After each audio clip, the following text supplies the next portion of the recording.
Good evening guys, good evening everyone. स्वागत है guys आप सभी लोगों का trust a plus grade app पर। तो गाइस आज हम लोग शुरू करने जा रहे हैं हमारा सब्जेक्ट पावर सिस्टम।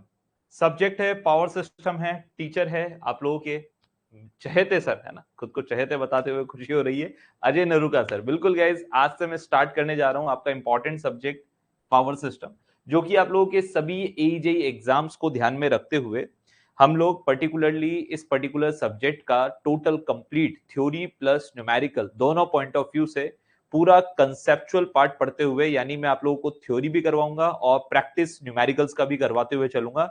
आप लोगों को गाइस इस पर्टिकुलर कोर्स में, इस पर्टिकुलर पावर सिस्टम में मैं आप लोगों को यहाँ पर इस बैच में कितना पढ़ाने वाला हूं, तो गाइस इतना पढ़ाने वाला हूं जितना मुझे आता है, या आपको किसी भी पर्टिकुलर इंडिया के किसी भी पर्टिकुलर एई या जेई के assistant engineer, junior engineer level के किसी भी एग्जाम को क्रैक करने में कहीं कोई इशू नहीं आएगा। ठीक है, सिर्फ एक एग्जाम जहां पर आप थोड़े से वीक हो सकते हो वो है गेट का एग्जाम। गेट के एग्जाम के लिए हम लोग, अब हमारे पास अलग से पावर सिस्टम रहेगा, then you can go through that. क्योंकि गाइस गेट का एग्जाम आप लोगों का बहुत ज्यादा न्यूमेरिकल अप्रोच, वो भी काफी डीप नॉलेज मांगता है, तो वो एग्जाम एकदम जो है वो एकदम अलग से है। बाकी आपके गेट के एग्जाम के अलावा आप इलेक्ट्रिकल इंजीनियरिंग का कोई भी एग्जाम दीजिए, चाहे वो किसी भी लेवल का हो, चाहे वो ईएससी लेवल का भी क्यों ना हो गाइस, आप लोगों का हर एग्जाम बहुत अच्छे से क्लियर होगा इस पर्टिकुलर बैच में, इस पर्टिकुलर कोर्स में पावर सिस्टम पढ़ने के बाद। तो तुरंत प्रभाव से बताएं, पहले तो is the voice and pictures clear guys, so that we can start our session. बताएं, is the voice and pictures perfect? करें start? Is everything okay? All perfect है? चलिए स्टार्ट करते हैं। तो ट्रस्ट ए प्लस ग्रेड पर आज power system में स्टार्ट करने जा रहा हूं गाइस। तो सबसे पहले तो हम लोग इस पर्टिकुलर क्लास में आपको ये बता दूं कि हम क्या स्ट्रेटेजी के साथ हमारी पर्टिकुलर क्लास को अटेंड करेंगे और आपके लिए क्या इंस्ट्रक्शन है इस पूरे सब्जेक्ट को पढ़ते हुए। तो गाइस सबसे पहले तो आप लोगों को बता दूं मैं, आप लोग गाइस जनरली मुझे जब भी मैसेज करें तो जब मैं समझा रहा हूं तब आप मैसेज ना करें। जैसे ही मैं आप लोगों को एक पूरा स्लाइड पढ़ा दूं, यानी जैसे ही मेरा टॉपिक कंप्लीट होगा, ज्यादा से ज्यादा कोई टॉपिक गाइस आधा घंटा चलता है या 15-20 मिनट चलता है, तो वो टॉपिक कंप्लीट होने के बाद जब तक आप उन क्वेश्चंस को कहीं अपने पेपर पर लिख लीजिएगा, कॉपी पेन हमेशा रखना है और कैलकुलेटर भी अपने पास रखना है ना, क्योंकि मैं आप लोगों को गाइस दोनों लेवल से, यानी थ्योरेटिकल बेसिस पर भी और न्यूमेरिकल आप लोगों के लेवल पर भी आप लोगों को बी परफेक्ट, यानी बहुत ही अच्छे से परफेक्ट बनाऊंगा। ठीक है ना? तो उसके लिए कैलकुलेटर जिन लोगों ने अपने ग्रेजुएशन या फिर डिप्लोमा के टाइम पर थोड़ा बहुत यूज किया हो, या जो अभी करंटली पर्टिकुलर ग्रेजुएशन या डिप्लोमा कोर्स कर रहे हो गाइस, आप लोगों ने अभी तक कैलकुलेटर परचेज नहीं किया हो, या जिन्होंने परचेज किया तो उनका खो गया है, गाइस पास में रखिएगा। सबसे बेहतर है कि आप लोग अपने मोबाइल में जो है वो वर्चुअल कैलकुलेटर का भी यूज कर सकते हैं, है ना, या फिर आपके पास फिजिकल कैलकुलेटर है तो आपके पास एक तो कॉपी पेन और वर्चुअल कैलकुलेटर होना चाहिए। नोट्स आपको साथ के साथ नहीं लिखने गाइस। डेली क्लास की पीडीएफ आप लोगों के पर्टिकुलरली क्लास खत्म होने के जस्ट बाद मेरी यूट्यूब की क्लास रहती है, तो कम से कम लगभग 1.5 से 2 घंटे बाद, यानी हमारी क्लास जैसे कि जो भी पर्टिकुलर ड्यूरेशन में ये चल रही है, इसके 2 घंटे बाद आप लोगों का डेली क्लास का पीडीएफ आप लोगों के पास और रिकॉर्डिंग आप लोगों के पास अवेलेबल हो जाएगा 2 घंटे के अंदर अंदर। तो क्लास खत्म होने के बाद 2 घंटे के अंदर अंदर आप देख सकते हो, आपके पास फोल्डर बना होगा, वहां पर आप लोगों को डेली क्लास का पीडीएफ और रिकॉर्डिंग अवेलेबल रहेगा। तो जो लोग लाइव रहे, मैं तो यही कोशिश कहूंगा या आपसे यही कहूंगा, अगर आपका कहीं, आप लोग कहीं जॉब नहीं कर रहे हो and you have proper time, तो मैं कहूंगा आप लोग आने वाले सभी सब्जेक्ट्स में इस बात का बहुत अच्छे से ध्यान रखें, आप लाइव रहें। लाइव रहने से आप लोगों का जो स्किल है, आप लोगों का जो प्रेजेंस ऑफ माइंड है, वो बहुत अच्छे से काम करेगा और आप एक काफी अच्छे रिजल्ट को की उम्मीद कर सकते हैं अपने आप से। तो रिकॉर्डिंग देखने के बजाय रिकॉर्डिंग सिर्फ वो तब देखनी है जब आप किसी पर्टिकुलर ऐसी इमरजेंसी में फंस जाएं कि आप क्लास नहीं ले पाए। ऑफलाइन में यही नुकसान होता है, तो जब आप बीमार हो जाएं या कहीं आप किसी फंक्शन में चले जाएं, किसी इमरजेंसी में फंस जाएं, तो आपके पास फिर उस क्लास का कोई बैकअप नहीं है। बट यहाँ ऑनलाइन में यही फायदा है कि आप लोग रिकॉर्डिंग क्लास को सिर्फ एज अ बैकअप यूज करें, एज अ प्रॉपर मैनर, यानी हमेशा के लिए रिकॉर्डिंग को कभी प्रीफर ना करें। ठीक है ना? हाँ, अगर आप जॉब करते हो, आपका समय कम है और आप लोगों को फास्ट करके देखना है क्लास को, तब आप लोग रिकॉर्डिंग प्रीफर कर सकते हैं। But most of the students को मैं यही कहूंगा कि आप लोग लाइव क्लास अटेंड करें, ध्यान से रिजल्ट काफी अच्छे निकल कर आएंगे, है ना। हाँ, तो आप लोगों का ऑनलाइन क्लास का फायदा यही है कि आप लोग लाइव अटेंड करें और बहुत ज्यादा इमरजेंसी फंस जाएं तो बैकअप के तौर पर रिकॉर्डिंग क्लास को यूज करें, ठीक है। तो लाइव बने रहिएगा, कॉपी पेन और कैलकुलेटर आपके पास होना चाहिए। कॉपी फेयर कॉपी नहीं लेनी है आपको, आपके पास गाइस डेली क्लास की पीडीएफ मिलेगी, तो पीडीएफ से क्लास के बाद 15 मिनट बैठना, 20 मिनट बैठना, वैसे ही सारे नोट्स आप लोग लिख लोगे, है ना। तो आपके पास जो पीडीएफ मिलेगी उससे 15 मिनट में आप लोग वैसे भी फेयर नोट्स बना लोगे, तो उसकी कोई खास जरूरत नहीं है। कॉपी सिर्फ किसके लिए चाहिए, कैलकुलेशन करने के लिए, या जो भी मैं लिखता हूं ना उनको रिटर्न में साथ के साथ थोड़ा थोड़ा रफ लैंग्वेज में लिखोगे ना, याद हो जाता है। और अदरवाइज सबसे बढ़िया कंसेप्ट है कि आप लोग अपने फेयर नोट्स को भी एज अ रफ नोट्स ही बनाओ, खुद के शॉर्ट नोट्स बनाओ, वो ज्यादा बेटर है। शॉर्ट नोट्स बनाने के लिए मैं आप लोगों को जो भी पर्टिकुलर टॉपिक पढ़ाऊंगा हर जगह 2 पेन का यूज करूंगा, आपको भी 2 पेन का यूज करना है। मैं यहाँ पर व्हाइट कलर का और एक ग्रीन कलर का पेन यूज करूंगा जो आपके स्टार पॉइंट बनाऊंगा, वो आपके गाइस शॉर्ट नोट्स में आप लोग इंक्लूड करें। शॉर्ट नोट्स आप लोगों के मैं साथ के साथ बनाते हुए चलूंगा टॉपिक वाइज, यानी मैं हर पर्टिकुलर टॉपिक में आप लोगों के जो ग्रीन कलर से स्टार बनाऊंगा, that are your what guys, that are your star points, या ये यही आप लोगों के शॉर्ट नोट्स होंगे, ठीक है। सब बेसिक से पढ़ाएं, बिल्कुल एकदम जीरो लेवल से आप लोगों को अप लेवल तक लेके चलूंगा, जितना पावर सिस्टम इतना अच्छा, क्योंकि ये मेरा खुद का एप्लीकेशन है ऑफ कोर्स गाइस, तो इससे बेस्ट मैं और कहीं नहीं दे सकता, है ना। हाँ, पावर सिस्टम पहली बार पढ़ रहा हूँ, कोई बात नहीं, पहली बार पढ़ो, कोई दिक्कत नहीं है ना। हाँ, क्लियर है ना। हाँ बिल्कुल सागर, अकेले ऑल सब्जेक्ट्स का फंडा ऐसा है कि टोटल आप लोगों के 16 सब्जेक्ट इलेक्ट्रिकल में बनते हैं, उनमें से मैंने आप लोगों के एई फाउंडेशन प्लानर में भी ये पर्टिकुलर 16 सब्जेक्ट के नाम लिख के दिए हैं, अदरवाइज बाकी स्टूडेंट्स को कहते हैं 16 सब्जेक्ट है ही कहां, दिए हैं मैंने सबके नाम। उनमें से 16 में से कम 50% से ज्यादा यानी करीब 9 सब्जेक्ट तो मैं 100% पढ़ाऊंगा। उसके अलावा जो बचे 7 सब्जेक्ट्स, उन 7 सब्जेक्ट्स में आपके छोटे मोटे सब्जेक्ट है, जैसे micro processor and computer communication, जिसका छोटा सा पार्ट है एएम एफएम और पीएम। पीएम यानी फेज मॉड्यूलेशन तो आता नहीं है, एएम और एफएम कुछ एग्जाम्स में देखने को मिल जाता है। इसके अलावा गाइज आप लोगों का इन 2-3 सब्जेक्ट के अलावा मतलब और बाकी सारे सब्जेक्ट जो है वो मैं ही लूंगा, यानी कि मोस्ट ऑफ द सब्जेक्ट मैं लूंगा।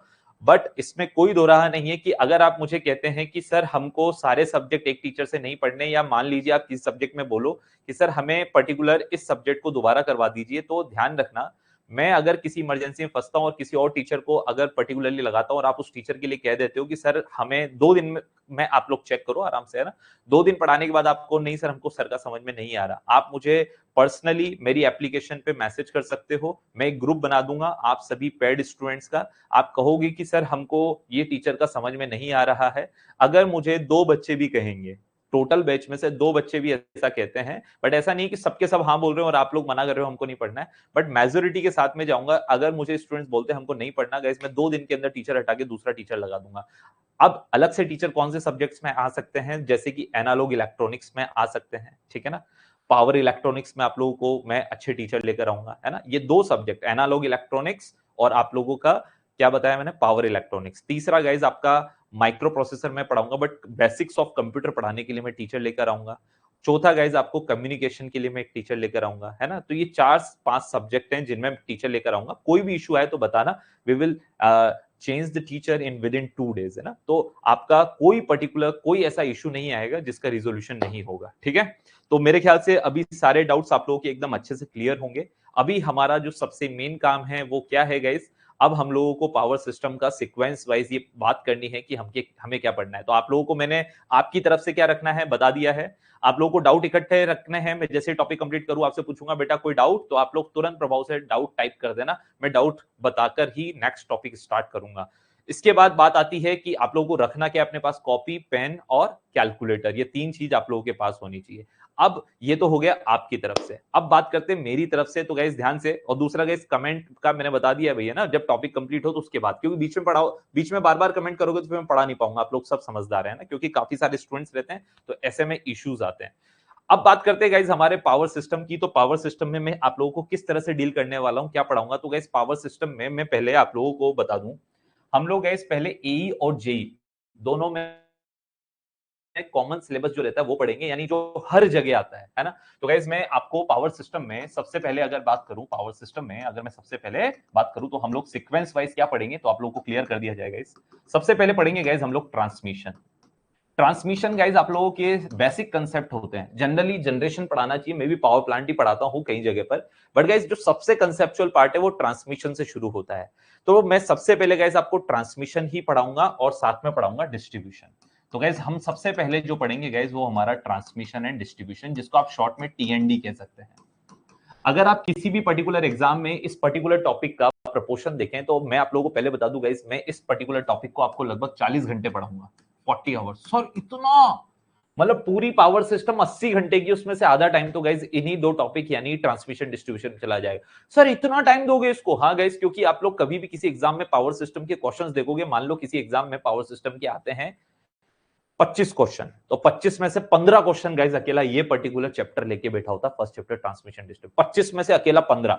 कई सारे एग्जाम्स में, जैसे कि महाट्रांसको एई के एग्जाम में आप लोग जाके देख लो, या महाडिस्कॉम एई के एग्जाम में अभी जस्ट हुए ही हैं कुछ एग्जाम्स, या फिर आप लोग किसी भी पर्टिकुलर आप किसी इलेक्ट्रिसिटी बोर्ड की, अगर किसी स्टेट की स्पेसिफिक इलेक्ट्रिसिटी बोर्ड का कोई एग्जाम है, तो पावर सिस्टम अकेला आप लोगों का पूरे पर्टिकुलर पेपर का 50% से अबव लेकर बैठा होता है। उसमें से ट्रांसमिशन डिस्ट्रीब्यूशन आप लोगों का 80 to 90% क्वेश्चन होते हैं ओवरऑल पावर सिस्टम के। तो मैं कह रहा हूं ना, अगर 25 क्वेश्चन भी मिनिमम, आप 100 क्वेश्चन का पेपर है 25 पावर सिस्टम के, तो ध्यान रखना 25 में से 15 क्वेश्चन या 20 क्वेश्चन तक आप लोगों का ट्रांसमिशन डिस्ट्रीब्यूशन अकेला लेके बैठा होता है। तो सबसे इंपॉर्टेंट पार्ट है। इसे कंप्लीट करने के बाद गाइज हम लोग पढ़ेंगे हमारा जनरेशन। जनरेशन में हम लोग हमारे सारे पावर प्लांट पढ़ेंगे guys, generation and economic factors पढ़ेंगे गाइस, है ना। इकोनॉमिक फैक्टर्स में आप सभी लोग जानते हैं, हम लोग हमारे पास कौन कौन है, load factor, diversity factor, demand factor, utilisation factor सारे, और साथ ही गाइस इसमें हम लोग पढ़ेंगे टैरिफ। Here it is. तो गाइस हमारे पास tariff will be also there. Sir ये कितने दिन में हमारे पास कंप्लीट होगा या कितने घंटे में होगा? तो गाइस ये हमारे पास नियर अबाउट 10 आवर्स लेगा। Here it is, here it is. Next आते हैं गाइस द थर्ड वन। ध्यान रखना है गाइस, बड़े बड़े चैप्टर्स हैं मैंने, क्योंकि इनमें कई सारे टॉपिक्स ले लिए हैं। नेक्स्ट आएगा गाइस आप लोगों के पास, इसके बाद मैं बताऊंगा analysis. What guys? Fold analysis. Fold analysis में गाइस हम लोग पर्टिकुलरली दो फोल्ड पढ़ेंगे, जैसे कि हमारे पास है सिमेट्रिकल फोल्ड और अनसिमेट्रिकल फोल्ड। उससे पहले सीरीज और शंट फोल्ड का डिस्क्रिमिनेशन देखेंगे, फिर हमारे पास सिमेट्रिक और अनसिमेट्रिकल में थ्री फेज फोल्ड, फिर एलजी यानी single line to ground fault, then line fault, then double line to ground fault. इस सारे फोल्ड डिस्कस करते हुए इसका totally theoretical plus numerical every part we will concluded. इस चैप्टर को पढ़ाने में सर कितने घंटे लगेंगे? तो गाइस इसके लिए आप लोगों को लगभग मैं बात करूं तो 4 क्लास यानी 8 घंटे इसमें लगेंगे। 8 से 10 घंटे में लिख देता हूं अप्रोक्सीमेटली, है ना। लगभग वही प्रॉपर टाइम आप लोगों का लगने वाला है, ठीक है ना, जो आपका जनरेशन में लगेगा। नेक्स्ट गाइस हमारे पास आता है स्विच गियर एंड प्रोटेक्शन। इसमें कितना समय लेंगे और सर इसमें क्या क्या पढ़ाएंगे? Switch gear and protection. Switch gear and protection में गाइस मैं आप लोगों का सबसे, इसको मैं टोटल 4 भाग में जो है वो डिवाइड करता हूं, 4 भाग में विभाजित करता हूं। पहला हम पढ़ेंगे सर्किट ब्रेकर, दूसरा पढ़ेंगे रिले, तीसरा पढ़ेंगे आप लोगों का कौन, आप लोगों का फ्यूज, और चौथा पढ़ेंगे आप लोगों का गाइस कौन, लाइटनिंग अरेस्टर। तो गाइस टोटल मिलाकर हम लोग 4 component, circuit breaker, relay, fuse और लाइटनिंग अरेस्टर, ये 4 कंपोनेंट हम लोग स्विच गियर एंड प्रोटेक्शन में पढ़ेंगे। इसको पढ़ने में लगभग गाइस हम लोगों को, अगर मैं बात करूं तो 3 या 9 और 6 15 करीब गाइस 15 से आप लोग 15 घंटे मान सकते हो गाइस, है ना। 15 आवर्स, है ना। तो 2 घंटे की क्लास के हिसाब से मैं इसको कर देता हूँ 16 आवर्स ना, ज्यादा से ज्यादा समय हम लोग ले लेते हैं, इससे ज्यादा समय नहीं लगेगा। Here it is, here it is. चलिए गाइस हमारे पास ये हो गया गाइस। सबसे पहले तो मैं इसके बारे में बता दूं, ये गाइस आप लोगों का कॉमन हो गया जो सभी एई प्लस जेई एग्जाम्स में आप लोगों को देखने को मिलता है, ठीक है। इसके बाद फिर मैं आप लोगों को वो टॉपिक्स बताऊंगा जो अब किसी एग्जाम में आते हैं, किसी एग्जाम में नहीं आते। ये 4 टॉपिक तो आपको हर एग्जाम में मिलेंगे। अब वो टॉपिक गाइस, ये 4 टॉपिक तो आप कोई भी एग्जाम देने जाओ ना, तो ये 4 टॉपिक तो आपको पढ़ने ही पढ़ने, यानी ये 4 चैप्टर तो पढ़ने ही पढ़ने हैं। अब आपको जो बाकी चैप्टर लिखवा रहा हूं गाइस, वो आप अपने पर्टिकुलर जिस एग्जाम को टारगेट कर रहे हो उसमें इस पर्टिकुलर चैप्टर को रिवाइज करके जाओ, बट पढ़ पहले एक बार सबको लो। क्या क्या है? तो 5वें पर गाइस हम लोग पढ़ते हैं हमारा क्या, लोड फ्लो एनालिसिस। तो गाइज हम लोग डिटेल में पढ़ेंगे हमारा लोड फ्लो एनालिसिस।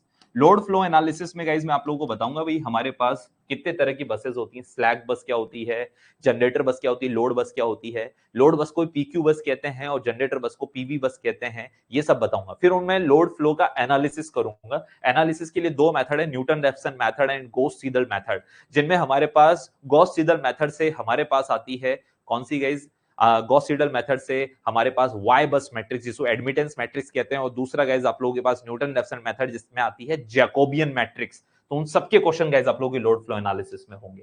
थोड़ा सा आगे बढ़ते हैं गाइज, 6th नंबर हम लोग पढ़ेंगे पावर सिस्टम स्टेबिलिटी। क्या पढ़ेंगे guys? Power system stability. Sir इसमें क्या पढ़ाएंगे? पावर सिस्टम स्टेबिलिटी में गाइज आप लोगों के पास हम लोग स्टडी स्टेट स्टेबिलिटी और ट्रांजिएंट स्टेबिलिटी या डायनेमिक स्टेबिलिटी, इस तरह से हम लोग दो टाइप की स्टेबिलिटी पढ़ते हैं। इन स्टेबिलिटी में हम लोग equal area criteria, swing equation का एप्लीकेशन या इनका यूज करके गाइज हम लोग स्विंग एंगल या फिर कहो तो आप लोगों का क्रिटिकल टेम्परेचर, वो critical time of fold clearing और ये सब चीजें पढ़ेंगे। यानी हमें मेनली इसमें स्टेबिलिटी पढ़नी है दो तरह की, steady state stability, transient stability, और इन दोनों स्टेबिलिटी को इक्वल एरिया क्राइटेरिया और हमारे स्विंग इक्वेशन के थ्रू हम लोग डिटेल में एनालिसिस करेंगे। Here it is. आपके पावर सिस्टम स्टेबिलिटी के बाद गाइस हमारे पास 7th वन आता है हमारे पास टॉपिक स्पीड गवर्नर। वो पावर सिस्टम स्टेबिलिटी से निकल कर आएगा guys, speed governor characteristics. Here it is speed governor characteristics. अब आप लोगों के दिमाग में अगर कोई और भी पर्टिकुलर नाम आ रहे हो तो गाइज वो सब इन्हीं पर्टिकुलर जितने मैंने चैप्टर लिखा है ना, इन सब में सब टॉपिक की फॉर्म में आप लोगों को मिल जाएंगे। And the last one guys आप लोगों के पास स्पीड गवर्नर कैरेक्टरिस्टिक्स के बाद आता है इकोनॉमिक लोड डिस्पैच। क्या आता है? This is economic load dispatch या ऑप्टिमल लोड शेड्यूलिंग भी कह देते हैं इसको। Here it is. तो गाइज ये पर्टिकुलर 4 टॉपिक मैं आप लोगों को एक्स्ट्रा पढ़ाऊंगा, है ना। तो जनरली हम लोग कभी भी आप लोगों को पढ़ाते हैं तो जनरली हर एग्जाम में आने वाला, मैं भी कहीं पर भी पढ़ाता हूं तो ऑफकोर्स हमको इतना ही टाइम मिलता है गाइस कि हम लोग ये सिर्फ 4 चैप्टर मुख्य चैप्टर पढ़ा पाते हैं। बट 2022-20 के बाद जब कोरोना समाप्त हुआ तो उसके बाद से गाइस ये ट्रेंड देखा जा रहा है, यानी लास्ट 4 साल से ये देखा जा रहा है, क्योंकि 2020 में तो एग्जाम हुए नहीं कोरोना की वजह से, तो 2021, 22, 23, 24 इन 4 साल के अंदर गाइस ये ट्रेंड देखा गया है कि यहां से तो आप लोगों के पास क्वेश्चन आते ही हैं, बट इनसे भी गाइस काफी क्वेश्चंस पूछे जा रहे हैं। तो इन टॉपिक्स को भी हम लोग मिस नहीं करते हैं, है ना। इन पर्टिकुलर टॉपिक्स की बात करूं तो गाइस लोड फ्लो एनालिसिस में आप लोगों का 2 लेक्चर में यानी कि 4 आवर्स में आप लोगों का कंप्लीट करूंगा। इसके बाद पावर सिस्टम स्टेबिलिटी भी गाइस आपके 2 लेक्चर यानी कि 4 आवर्स ये लेगा। स्पीड गवर्नर गाइस आप लोगों का 2 लेक्चर यानी 4 आवर्स ये लेगा। और ये आप लोगों का इकोनॉमिक लोड डिस्पैच गाइस एक क्लास में हो जाएगा यानी कि 2 आवर्स ये लेगा। तो अब आप लोग टोटल आवर्स काउंट कर सकते हो गाइस, 40 और 10 50 और 10 60 और ये हमारे पास कितना हो गया है, 60 के बाद 70 इसको मान लीजिए या फिर 76 मान लीजिए, है ना। तो मैं इसको 8 और 10 के बीच में, तो मैं इसको टोटल गाइस 75 आवर्स तो हमारा मुख्य है वाला है ना। और इन पर बात आए तो गाइस बताओ यहां से हमारे पास ओवरऑल टाइम पीरियड कितना निकलता है, तो 4 तिये 12 और 13 14 यानी 14 आवर्स यहां से हमारे पास आ रहा है। ठीक है, तो गाइस ये एक्स्ट्रा टॉपिक कवर करने की वजह से 80 घंटे की जगह हमारा पावर सिस्टम 90 घंटे पहुंच जाएगा। तो गाइस अगर मैं यहाँ पर ओवरऑल देखूं तो हमारा 90 घंटे हम लोग पावर सिस्टम को डील करने वाले हैं, यानी आने वाले लगभग 45 दिन तक हम लोग पावर सिस्टम पढ़ेंगे डेली 2 घंटे की क्लास के हिसाब से। आप लोगों को प्लानर में जो शेड्यूल दिया गया है गाइस वो उसी अकॉर्डिंग दिया गया है। मैंने आप लोगों का लगभग 6 हफ्ते, कितने 6 से 7 हफ्ते आप लोगों का पावर सिस्टम को दिए हुए हैं। तो गाइज ये 90 घंटे को कवर करते हुए ही दिए हुए हैं। ठीक है, सो गाइज पूरा पावर सिस्टम पढ़ेंगे शुरू से लेके यानी बेस से लेकर पूरा अपर लेवल तक। ठीक है, ठीक है, मतलब बेसिक इलेक्ट्रिकल समझ आए, बिल्कुल बिना बेसिक इलेक्ट्रिकल यानी इलेक्ट्रिकल सर्किट पढ़े बिना ही आपको हर चीज समझ में आएगी। मैं कह रहा हूं ना, मेरे होते हुए आपको आज की क्लास में समझ में आ जाएगा कि कहीं कोई दिक्कत ही नहीं है, क्योंकि आज सर्किट वाला ही पार्ट पढ़ेंगे हम सारा का सारा, है ना। So don't be worry about that. Out of 50 39 question power system के थे। अब देख लो आप 50 में से 39 क्वेश्चन, अगर रेशो निकालो तो 40 क्वेश्चन ही ले लो अप्रोक्स, तो 40/50 × 100 यानी 80% क्वेश्चन गाइस, कितने 80% क्वेश्चन आप लोगों के पावर सिस्टम से है मार ट्रांसको में, है ना। हाँ, यूपीपीसीएल में सारे टॉपिक से पूछते हैं सर, बिल्कुल ये सारे के सारे टॉपिक से पूछते हैं, बिल्कुल करेक्टली गाइस। और यूपीपीसीएल में बेटा आपको ये भी बता दूं कि आप लोगों के यूपीपीसीएल में ये भी देखा गया है कि लगभग 70 to 80% वेटेज पावर सिस्टम का रहता है। जैसे महा ट्रांसको के स्टूडेंट्स बता रहे हैं, सेम यूपीपीसीएल में भी यही पैटर्न रहता है, 70 से 80% क्वेश्चन अकेला पावर सिस्टम लेके बैठा होता है। तो सारे के सारे पर्टिकुलर टॉपिक, इसके अलावा एक भी टॉपिक गाइज इन पर्टिकुलर सब चैप्टर के अंदर ही हम लोग सब टॉपिक में काफी टॉपिक पढ़ेंगे। इसके अलावा पावर सिस्टम में आप लोगों को कहीं भी किसी भी स्टेट या सेंटर के कोई भी एजेई लेवल का कोई भी एग्जाम देख लेना, इनके बाहर अगर कोई टॉपिक मिल जाए तो मुझे बता देना, I will also include that, but I guaranteed कि इसके बाहर कुछ भी नहीं है। ठीक है ना। अगर आप लोगों ने किसी और नाम से पढ़ा होगा कि सर वो वाला टॉपिक, तो गाइज वो इन्हीं के अंदर कहीं ना कहीं होगा, है ना। Don't be worry about that. तो चलिए गाइज आज शुरू करते हैं हम हमारा सबसे पहले ट्रांसमिशन एंड डिस्ट्रीब्यूशन। मैंने सबका आवर्स लिखवा दिया है, सबसे ज्यादा इंपॉर्टेंट को सबसे पहले पढ़ाऊंगा, ध्यान रखना।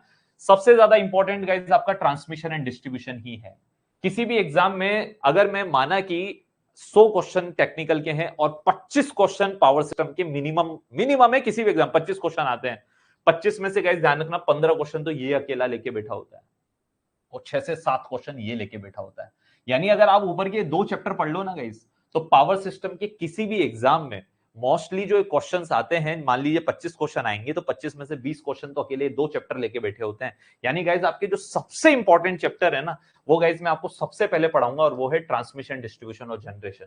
ये 2 चैप्टर जो स्टार्टिंग के गाइस, ये सबसे इंपॉर्टेंट है, इनसे इंपॉर्टेंट और कुछ नहीं है। यानी ये सब बाद में है, ये भी इंपॉर्टेंट है, इंपॉर्टेंट इन द सेंस छोटा छोटा मैटर करते हैं। भाई हमारा कट ऑफ क्यों रह जाता है, हम बाकी स्टूडेंट से पीछे क्यों रह जाते हैं, क्योंकि हम लोग ये टॉपिक छोड़ देते हैं। तो ये भी इंपॉर्टेंट है, but the most important topic जिसके करने के बाद आप ये कह सकते हो कि आप पावर सिस्टम में अच्छा स्कोर कर सकते हो, ये ऊपर के 2 चैप्टर ही हैं, transmission, distribution, generation, economic factor and tariff. तो चलिए गाइस स्टार्ट करते हैं बिना कोई पर्टिकुलर डिले के। हमारा पर्टिकुलर हमारा टॉपिक या chapter number 1, transmission and distribution. अच्छा, मैं इसको भी स्टार्ट नहीं करता हूं, आज की क्लास हमारी बेसिक्स की है, तो मैं पहले गाइस चैप्टर नंबर 1 अभी शुरुआत कर ही नहीं रहा हूं। हम लोग परसों से करेंगे, 2 दिन अभी बेसिक्स पढ़ेंगे। सर 2 दिन बेसिक्स में क्या पढ़ाओगे गाइस? ये वैसे चैप्टर नंबर 1 ट्रांसमिशन डिस्ट्रीब्यूशन का पार्ट है, जो मैं अभी आपको आज की और कल की यानी 2 क्लास लेने वाला हूं। बट मैं इन्हें चैप्टर 1 यानी ट्रांसमिशन डिस्ट्रीब्यूशन में इंक्लूड ना करते हुए फिलहाल गाइस मैं इन्हें बेसिक्स के नाम से ही पढ़ाऊंगा। अगर आपने स्टार्टिंग की 2 क्लास मिस कर दी तो गाइस पावर सिस्टम में आपको मजा नहीं आएगा, है ना। तो आप लोग अगर अपना पावर सिस्टम पढ़ रहे हो तो इस बात का हमेशा ध्यान रखो कि स्टार्टिंग की 2 दिन की क्लास मेरी जरूर लिया करो, है ना। ये आपकी बेसिक्स है। आप कहते हो ना सर बिना नेटवर्क थ्योरी पढ़े पावर सिस्टम शुरू कर देंगे तो कोई दिक्कत होगी क्या? होगी, बट ये स्टार्टिंग की 2 क्लास लेने के बाद 1% रत्ती भर दिक्कत नहीं होगी। देखो गाइस, आज हम लोग शुरू करने वाले हैं नॉट एनी चैप्टर, आज हम शुरू करने वाले हैं basics of power.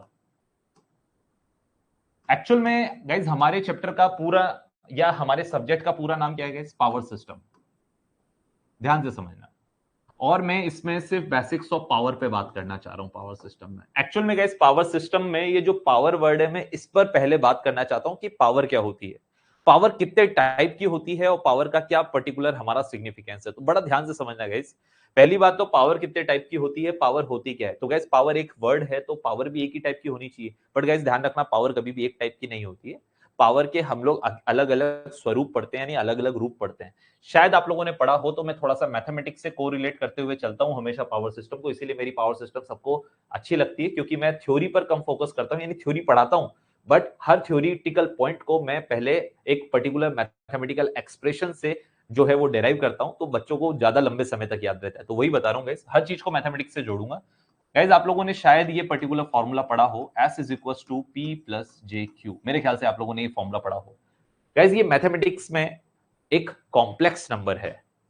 Complex number का मतलब है जिसमें एक रियल पार्ट है, वास्तविक संख्या है, और एक इमेजिनरी पार्ट है, यानी एक काल्पनिक संख्या है। और इन दोनों को आपके रियल और इमेजिनरी पार्ट, गाइस इस जे की जगह आप लोग आयोटा भी लिख सकते हो। गाइस बताओ, ये जे या ये आयोटा इमेजिनरी पार्ट को शो करते हैं, तो आप आयोटा भी यानी आई भी लिख सकते हो, जे भी लिख सकते हो, ये इमेजिनरी पार्ट को शो कर रहा है, ठीक है ना। तो गाइस रियल और इमेजिनरी पार्ट को मिलाकर ये आपका कॉम्प्लेक्स नंबर बना है। तो ध्यान से समझना गाइस, रियल और इमेजिनरी पार्ट मिलकर आपका ये s एक कॉम्प्लेक्स नंबर को रिप्रेजेंट कर रहा है, इसलिए इस s को गाइस हम लोग कॉम्प्लेक्स पावर के नाम से जानते हैं। Which power it is? This is known as complex power. Here it is. बहुत ही बढ़िया गाइस। इस कॉम्प्लेक्स नंबर का p कौन सा पार्ट है? रियल पार्ट है, इसलिए गाइस p को हम लोग रियल पावर के नाम से जानते हैं। Here it is. बहुत ही बढ़िया। क्यों गाइस इस पर्टिकुलर कॉम्प्लेक्स नंबर का इमेजिनरी पार्ट है, इसलिए हम लोग इसे इमेजिनरी पावर के नाम से जानते हैं। तो ध्यान रहे गाइस, हमारे पास पर्टिकुलरली ये 3 पर्टिकुलर पावर के नेम हमारे पास आए हैं। अब गाइस ये हमने एक मैथमेटिकल नंबर, एक मैथमेटिकल कॉम्प्लेक्स नंबर के हिसाब से इनके नाम लिखे हैं। भाई रियल पार्ट है, इमेजिनरी पार्ट है, और दोनों मिलकर कॉम्प्लेक्स नंबर बनाने से कॉम्प्लेक्स पावर। अब हम चलते हैं इनके टेक्निकल नेम्स पर। तो गाइस इसी कॉम्प्लेक्स पावर को हम लोग किस नाम से जानते हैं? तो ध्यान रहे गाइस, इसे हम लोग एपरेंट पावर के नाम से जानते हैं। Which power it is? This is known as apparent power. बहुत ही बढ़िया। तो ध्यान रहे गाइस, ये हमारे टेक्निकल नेम्स हैं, तो मैं इनको गाइस ग्रीन कलर से लिखूंगा, यानी कि ये आपके इंपॉर्टेंट है।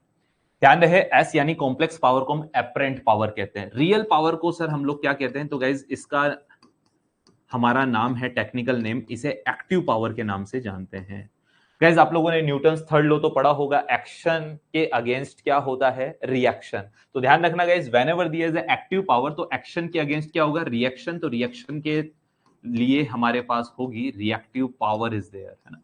तो एक्टिव के against reactive power is there. तो गाइस ये हमारे दो टेक्निकल नेम और हैं जो हमारी दो अलग रिमेनिंग पावर पी और क्यू के लिए हमारे पास है। Here it is, here it is. तो गाइस ये हमारे पर्टिकुलर हो गए कौन से नाम, टेक्निकल नाम। अब बड़ा ध्यान से समझना गाइस, बात आती है सर पावर तो एक ही होनी चाहिए ना, तीन तीन पावर क्यों है? तो गाइस ध्यान रखना, तीन पावर नहीं है, पावर तो एक ही है। सर आपने तो तीन लिख रखी है, ध्यान से समझना गाइस। एक्चुअल में रियल में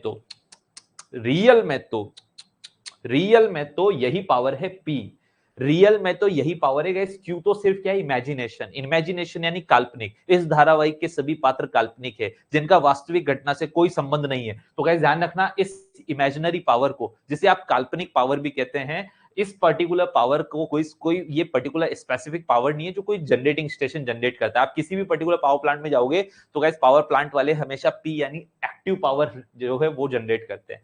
क्यू कोई पर्टिकुलर पावर प्लांट जनरेट नहीं करता है। तो ध्यान रखना गाइस, क्यू सिर्फ हमारी इमेजिनेशन है, सिर्फ हमारी कल्पना है। तो सर इसका कहीं कोई यूज होता है कहां होता है वो मैं बाद में बताऊंगा। पहले तो आप ये समझो पावर कितने टाइप की होती है। तो गाइस पावर वास्तव में तो सिर्फ एक ही होती है। वास्तव को इंग्लिश में क्या कहते हैं? वास्तव का मतलब होता है रियल में तो। रियल में तो गाइस सिर्फ पी ही होती है। ये तो सिर्फ हमारी इमेजिनेशन है। चलो सर हमने मान लिया कि ये तो हमारी इमेजिनेशन काल्पनिक है, ये काल्पनिक पावर है, इसका कोई वास्तविकता से संबंध नहीं है। फिर सर ये कॉम्प्लेक्स पावर क्या है? गाइस कॉम्प्लेक्स पावर तो एक्चुअल में कोई पावर होती ही नहीं है। ये तो इन दो पावर को साथ में रिप्रेजेंट करने के लिए एक पावर बना दी गई है। तो गाइस कॉम्प्लेक्स पावर कोई पावर नहीं है। कॉम्प्लेक्स पावर तो सिर्फ इन दोनों पावर को साथ में रिप्रेजेंट करने के लिए, यानी कि एक रियल पावर और इमेजिनरी पावर को साथ में रिप्रेजेंट करने के लिए एक नंबर दे दिया गया। तो गाइस कॉम्प्लेक्स पावर कोई पावर नहीं है, वो सिर्फ और सिर्फ इन दोनों पावर को रिप्रेजेंट करने का एक तरीका है। तो गाइस इसका मतलब एस तो सिर्फ इन दोनों पावर को साथ में रिप्रेजेंट करने के लिए हम लोग पावर बनाते हैं, बाकी एक्चुअल में एस नाम की भी कोई पावर होती नहीं है। तो पहली बात तो ये क्लियर होना चाहिए गाइस, एस कोई पावर ही नहीं है, पावर सिर्फ दो ही है, पी और क्यू। एस तो सिर्फ इन दोनों को रिप्रेजेंट करने के लिए साथ में, पी और क्यू को साथ में रिप्रेजेंट करने के लिए एस आया है, बाकी पावर तो सिर्फ दो ही है। अब पहली बात तो ये क्लियर होनी चाहिए, ये कोई पावर नहीं है, ये तो सिर्फ इन दोनों को साथ में रिप्रेजेंट करने का तरीका है। अब इन दोनों में से बात आती है तुम दो भी क्यों, तुम भी एक ही होनी चाहिए। तो गाइस ध्यान रखना, क्यों कहती है भाई मैं तो काल्पनिक हूं, मैं तो वैसे भी पावर नहीं हूं। तो गाइस एक्चुअल में सिर्फ पी ही एक पावर बची है ना। तो पहली बात गाइस, इन दोनों को साथ में रिप्रेजेंट करने के लिए एस आता है, इसलिए एस का कोई फिजिकल सिग्निफिकेंस नहीं है। मेन पावर दो है, पी और क्यू, इसमें से भी क्यू हमारी इमेजिनरी पावर है, तो फिर इसका फिजिकल सिग्निफिकेंस क्या है वो हम लोग आगे समझेंगे। तो अभी समझे कि गाइस दो तरह की पावर है, इसमें से भी ये तो इमेजिनरी है, जो एक्चुअल में जो पावर है, रियल में जो पावर है, ट्रूली जो पावर है, वो तो सिर्फ पी है। तो गाइस ध्यान रखना, मैंने कहा रियल पावर है, गाइस ध्यान रखना, इसी को हम लोग और किस नाम से जानते हैं? तो गाइस रियल में तो जो पावर है वो कौन है? पी है। तो गाइस रियल में जो पावर है, ट्रूली जो पावर है, तो गाइस इसे ट्रू पावर भी कहते हैं। कौन सी पावर कहते हैं गाइस? इसे ट्रू पावर भी कहते हैं।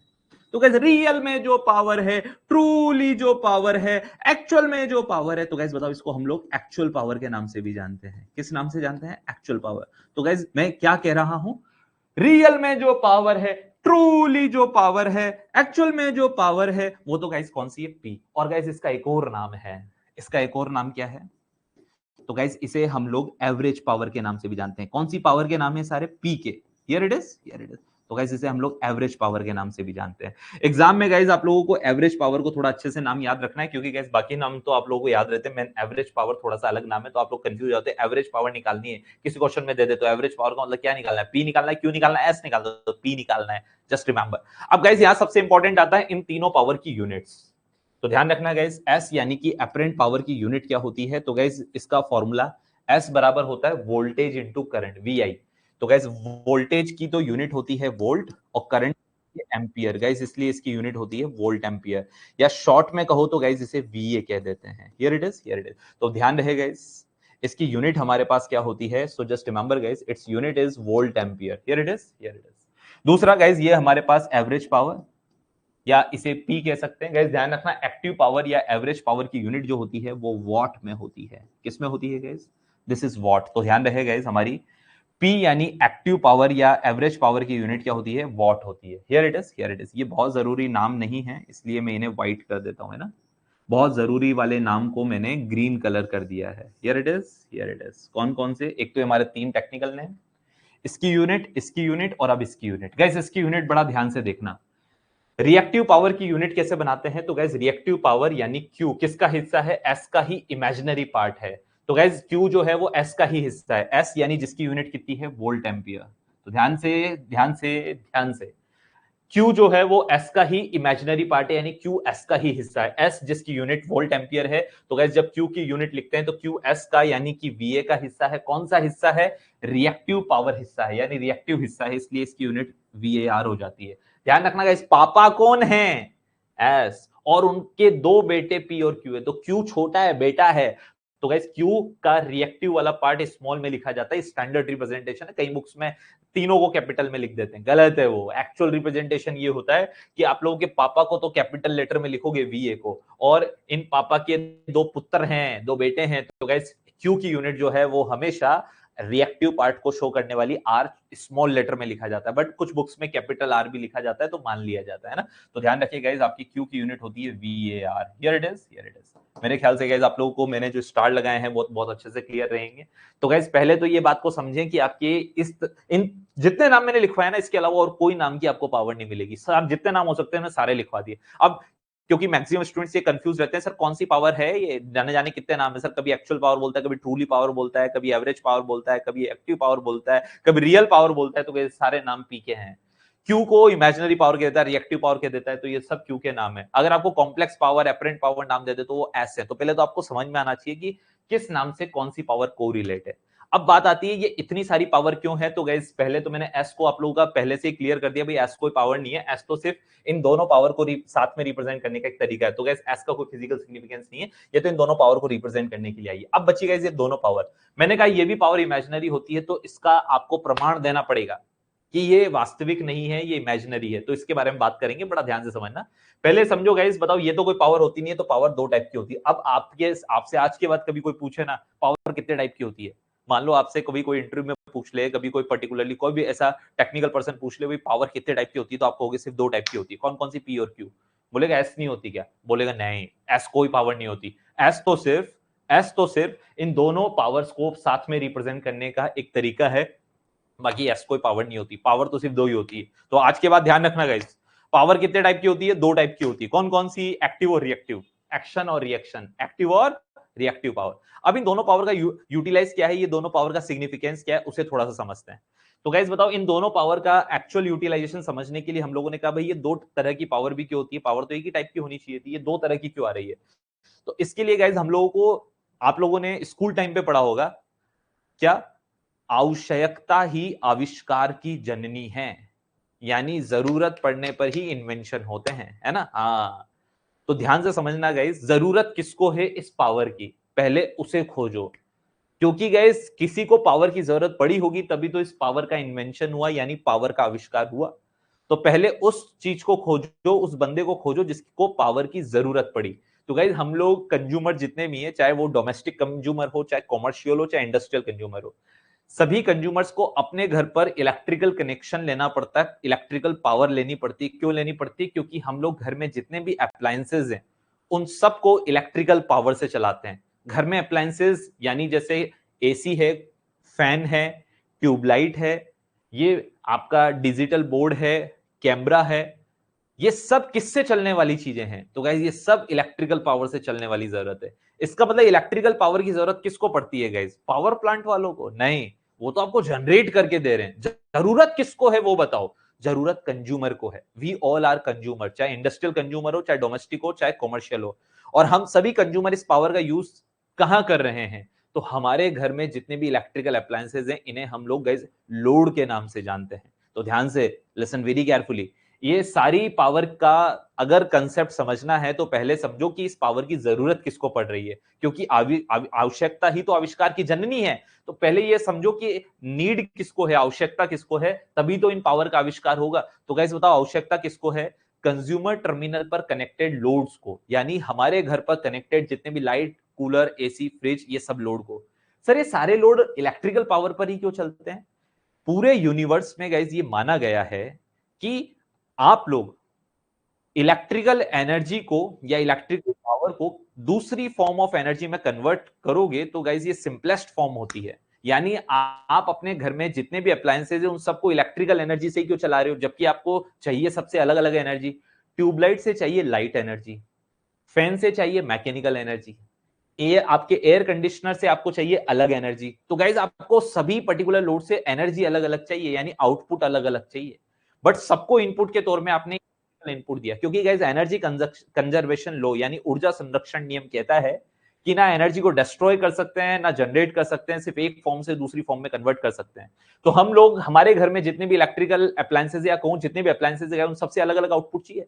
तो अब गाइस बताओ, हमें, हम सबके लिए अलग अलग इनपुट तो ले नहीं सकते, तो एक कॉमन इनपुट देना था। तो गाइस ध्यान रखना, पूरी यूनिवर्स में ये माना गया है कि electrical energy is the simplest form of energy, जिसे आप दूसरी टाइप की एनर्जी में इजी, सबसे सिंपलेस्ट वे में कन्वर्ट कर सकते हो। इसलिए गाइस पूरे ओवरऑल यूनिवर्स में जितने भी पर्टिकुलर अप्लायंसेज हैं, उन सबको हम लोग इलेक्ट्रिकल एनर्जी से चलाने की कोशिश करते हैं, क्योंकि इलेक्ट्रिकल एनर्जी को किसी भी अदर फॉर्म ऑफ एनर्जी में कन्वर्ट करना सबसे इजी माना गया है। इसलिए हम सभी पर्टिकुलर, जितने भी पर्टिकुलर हमारे पास चीजें हैं, जैसे ट्रेन पहले आपके पास कोयले से चलती थी, फिर डीजल से, आज हम उसको भी इलेक्ट्रिक पे ले आए। हर चीज इलेक्ट्रिक पर ट्रांसफर कर रहे हैं, क्योंकि इलेक्ट्रिकल एनर्जी का अदर फॉर्म ऑफ एनर्जी में ट्रांसफॉर्मेशन काफी ईजी होता है। तो इस बात को बड़ा ध्यान से समझे कि हमें इस पावर की जरूरत नहीं है। हमें मतलब किसको, हमको नहीं, आदमी को, इंसान को नहीं चाहिए गाइस।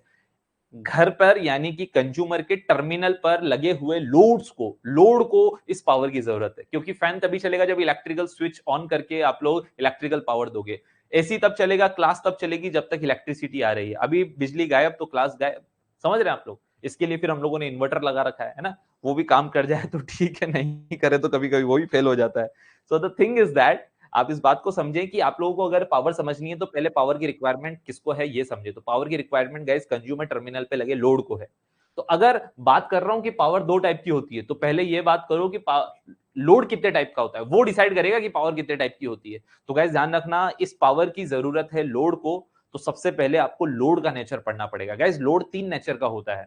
लोड जिसको इस पावर की जरूरत है, उस लोड के लिए तो ये पावर जनरेट करी आप लोगों ने ना। हाँ, तो गाइस ये पावर बनाई किसके लिए? लोड के लिए। लोड तीन नेचर का होता है, रेजिस्टिव लोड, इंडक्टिव लोड और कैपेसिटिव लोड। तो सबसे पहले हम लोगों को अगर पावर समझनी है तो आपको लोड का नेचर समझना पड़ेगा।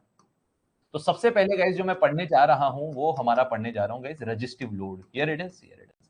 तो पहली बात आप लोगों को ये समझ में आना चाहिए गाइस, बताओ मैं पावर के साइड में लोड को क्यों पढ़ा रहा हूं? क्योंकि पावर की जरूरत किसको है? लोड को। अब बात करते हैं लोड कितने नेचर का होता है। तो गाइस लोड जनरली तीन नेचर का होता है। कितने नेचर का होता है गाइस? थ्री टाइप का हमारे पास लोड होता है, रेजिस्टिव, इंडक्टिव और कैपेसिटिव। कितने टाइप का नेचर का गाइस? रेजिस्टिव, इंडक्टिव और कैपेसिटिव। सबसे पहले बात करते हैं रेजिस्टिव लोड की। सपोज गाइस ये आप लोगों का लोड है and this is your resistive load is there. Here it is, here it is, this is R. Suppose guys इसमें से करंट फ्लो हो रही है, आई इज देयर। करंट कहां से कहां फ्लो होती है गाइस? आप लोगों के पास high potential to low potential, तो यहाँ हाई पोटेंशियल यानी प्लस, लो पोटेंशियल यानी माइनस, और इसके अक्रॉस वोल्टेज है भी। तो गाइस ये आपका रेजिस्टिव लोड है, ये रेजिस्टिव लोड की करंट है, और ये रेजिस्टिव लोड के अक्रॉस क्या है? वोल्टेज है। Here it is, here it is. सबसे पहले हम लोग इस रेजिस्टिव लोड में क्या कैलकुलेट करेंगे गाइस? हम इसका इंपीडेंस कैलकुलेट करेंगे। What we will calculate guys? Impedance. Z, जिसको हम लोग इंपीडेंस से शो करते हैं। गाइज मैं इसे वेक्टर फॉर्म में निकालूंगा। तो वेक्टर के लिए गाइज जनरली हम लोग ऊपर ऐसे एरो बना देते हैं, बट गाइज हम एरो नहीं, यहाँ पर सिंपली सिर्फ एक बार लगा के रिप्रेजेंट कर देंगे। कौन बार बार तीर बनाएगा, है ना? एरो बनाने की जरूरत नहीं है। तो मैंने सिंपलेस्ट वे में इस तरह से आप लोगों का वेक्टर रिप्रेजेंट कर दिया है। अब आप लोगों को गाइज थोड़ा बहुत मैथमेटिक्स आपको समझ में आना चाहिए, जो सारा मैथमेटिक्स मैं यहाँ समझाऊंगा। बिना बेसिक इलेक्ट्रिकल के आप पावर सिस्टम कैसे पढ़े वो आपको बता रहा हूँ। तो ध्यान से गाइज, आप लोग बेसिक इलेक्ट्रिकल पढ़ लेते हैं ना, तब भी इनमें से जो चीजें बताने जा रहा हूँ वो मुझे वापस बतानी पड़ती। तो जब बेसिक इलेक्ट्रिकल का पूरा कंसेप्ट मुझे यहाँ बताना ही है, तो बेसिक इलेक्ट्रिकल पढ़ाने की पहले क्या जरूरत है ना। हाँ, तो गैस मैं बात करने जा रहा हूँ इंपीडेंस वर्ड की। ये इंपीडेंस होता क्या है, तो ध्यान से समझिए gas. What is impedance? Impedance जिसे आप लोग हिंदी में प्रतिबाधा कहते हैं गैस, ये इंपीडेंस अगर आप रजिस्टर के लिए निकाल रहे हैं तो रजिस्टर का इंपीडेंस गैस सिंपली आर होता है। Here it is, here it is. Next guys, अगर आप लोग अपना इंपीडेंस इंडक्टर के लिए निकाल रहे हो तो इंडक्टर का इंपीडेंस ध्यान रखना गाइस, जे ओमेगा एल होता है। अगर आप इस पर्टिकुलर इंपीडेंस की वैल्यू कैपेसिटर के लिए निकाल रहे हो तो guys this is 1 upon j omega C is there. Here it is, here it is. सबसे पहले बात करूं तो गाइस जे अपनी जगह पर है, ओमेगा एल को आप लोग एक्स एल कह देते हो, और गाइस बताओ प्लस जे ऊपर जाएगा तो बनेगा माइनस का जे, और यहां आगे कुछ नहीं है तो गाइस ये बाय डिफॉल्ट प्लस का है ना। हाँ, प्लस जे ऊपर जाएगा तो गाइस माइनस का जे, और 1/ओमेगा सी को आप लोग एक्सी के नाम से जानते हैं। तो पहले तो आपको ये चीजें क्लियर होनी चाहिए जो बोर्ड पे लिखी हुई है। Here it is, here it is. So guys आप लोगों को तीनों इंपीडेंसेस बहुत अच्छे से क्लियर होने चाहिए। Here it is, here it is. These are very important ना। हाँ, मैंने देखा है मोस्ट ऑफ द स्टूडेंट्स जिन्होंने बेसिक इलेक्ट्रिकल पढ़ा है उनको ये पर्टिकुलर फॉर्मुलाज भी नहीं पता होता, तो बेसिक इलेक्ट्रिकल पढ़ने का मतलब क्या है भाई। तो गैस ध्यान रखिए आप लोगों का स्पेसिफिकली रजिस्टर का इंपेडेंस सबको याद होता है गैस, इंडक्टर का ध्यान रखना, जे ओमेगा एल या प्लस जे एक्सएल कहते हैं। सर ये एक्सएल और एक्सी के भी फॉर्मुला लिखवा दो, तो गैस ये भी मैं आप लोगों को लिखवा देता हूँ। Here what are these one guys, तो ध्यान से गैस, एक्सएल जो कि हमारा ओमेगा एल फॉर्मूला है, एक्सएल गाइस ओमेगा एल को हम लोगों ने लिखा है, this is also very important formula guys. ध्यान रखना गाइस, एक्सएल को हम लोग, एल का मतलब है इंडक्टिव, एल का मतलब क्या है गाइस, दिस इज इंडक्टिव, और एक्स को गाइस आप लोग रिएक्टेंस के नाम से जानते हैं, so this is inductive reactance is there, here it is, here it is. बहुत ही बढ़िया। नेक्स्ट गाइस आप लोगों के पास है एक्सी, एक्सी जो कि आप लोगों ने बेटा 1/ओमेगा सी को लिखा है ना। अब आप कहोगे सर इतनी मैथमेटिक्स पता होना जरूरी है क्या? बेटा पता तो सभी होना चाहिए, क्योंकि अगर आप लोगों को बेसिक फॉर्मुलास पता है तो आप लोग न्यूमेरिकल्स में ही परफेक्ट रहेंगे, और सारे थ्योरेटिकल क्वेश्चंस के आंसर इन फॉर्मुला बेस्ड पर, कौन सी चीज बढ़ रही है तो कौन सी चीज घट रही है, सब चीजें पूछी जाती है। एग्जाम में 100 बार पूछा है कि फ्रीक्वेंसी बढ़ाने पर कैपेसिटर का इफेक्ट बढ़ता है कि घटता है, तो गाइस बताओ फ्रीक्वेंसी बढ़ाने पर कैपेसिटिव रिएक्टेंस घटेगा यानी कैपेसिटेंस का इफेक्ट रिड्यूस होता है। या एग्जाम में बहुत बार पूछा है फ्रीक्वेंसी बढ़ाने पर कैपेसिटिव रिएक्टेंस क्या हो जाता है, रिड्यूस हो जाता है। अब किसी को कैपेसिटिव रिएक्टेंस का फॉर्मुला ही नहीं पता होता, क्या फ्रीक्वेंसी पर रिलेशन बताएगा? तो मैंने कहा ना, पूरे किसी भी पर्टिकुलर सब्जेक्ट को पढ़ने का अच्छा सा तरीका है मैथमेटिक्स के थ्रू जाओ, है ना। मैथमेटिक्स से कंसेप्ट अच्छे से क्लियर रहते, चीजें ज्यादा समय तक याद रहती है ना। अगर आप लोग सिर्फ रटने का काम करोगे कि फ्रीक्वेंसी बढ़ने पे कैपेसिटिव रिएक्टेंस घटता है घटता है घटता है, फॉर्मुला नहीं पता पर रटे जा रहे हो, तो एग्जाम में भूल जाओगे गाइस। इतनी अच्छी याददाश्त होती तो हम भी बायो ले लेते, क्यों भाई? इतनी अच्छी याददाश्त होती कि हम लोग थ्योरी रट पाते तो हम भी बायो ले लेते, हम भी कबीर सिंह होते, हमारे साथ भी प्रीति होती, हम भी बुलेट पे घुमा रहे होते, है ना। और जिंदगी ही कुछ और होती, डॉक्टर बन गए होते, पैसे छाप रहे होते, है ना। हम लोगों को चीजें रटी नहीं जाती, इसीलिए तो हम लोगों ने मैथमेटिक्स लिया, और आज हम लोग इंजीनियरिंग वाले फील्ड से रिलेटेड है, इससे कंसर्न है, इसीलिए तो बेरोजगार हैं। बेरोजगार हैं और ना बुलेट है ना प्रीति है, कोई नहीं है ना, फिर भी खुश है। क्यों? क्योंकि एमबीबीएस में ये नहीं सिखाया जाता, सिर्फ पढ़ना सिखाया जाता है, और सिर्फ पढ़ना सिखाया जाता है। हमारे यहाँ पर बंदा पढ़े ना पढ़े लेकिन जीना जरूर सीख जाता है, यानी इंजीनियर को कभी आप रोते हुए नहीं देखोगे। मतलब अगर बहुत बड़ा नुकसान हो जाए तो भी इंजीनियर हंस देता है। गिर गई मेरी बाइक, गिर गई, मेरा फोन टूट गया भाई, आईफोन टूट गया, टूट गया तो टूट गया यार, है ना। मतलब अंदर से दुख है लेकिन बाहर आता ही नहीं है, मतलब एकदम मस्त। सारे दुख तो हम लोगों ने डिग्री में देख लिए होते हैं, डिप्लोमा में देख लिए होते हैं ना। तो हम लोगों को गाइस रटा नहीं जाता है, हम लोगों से चीजें याद नहीं रहती है, हम लोग समझ सकते हैं चीजों को, समझने की चीजें समझने से काम चलाओगे तो ज्यादा बेहतर है ना। हाँ, यहां आ जाए, एक्सी यानी कि capacitive reactance, capacitive reactance is there, here it is, here it is, capacitive reactance. बहुत ही बढ़िया।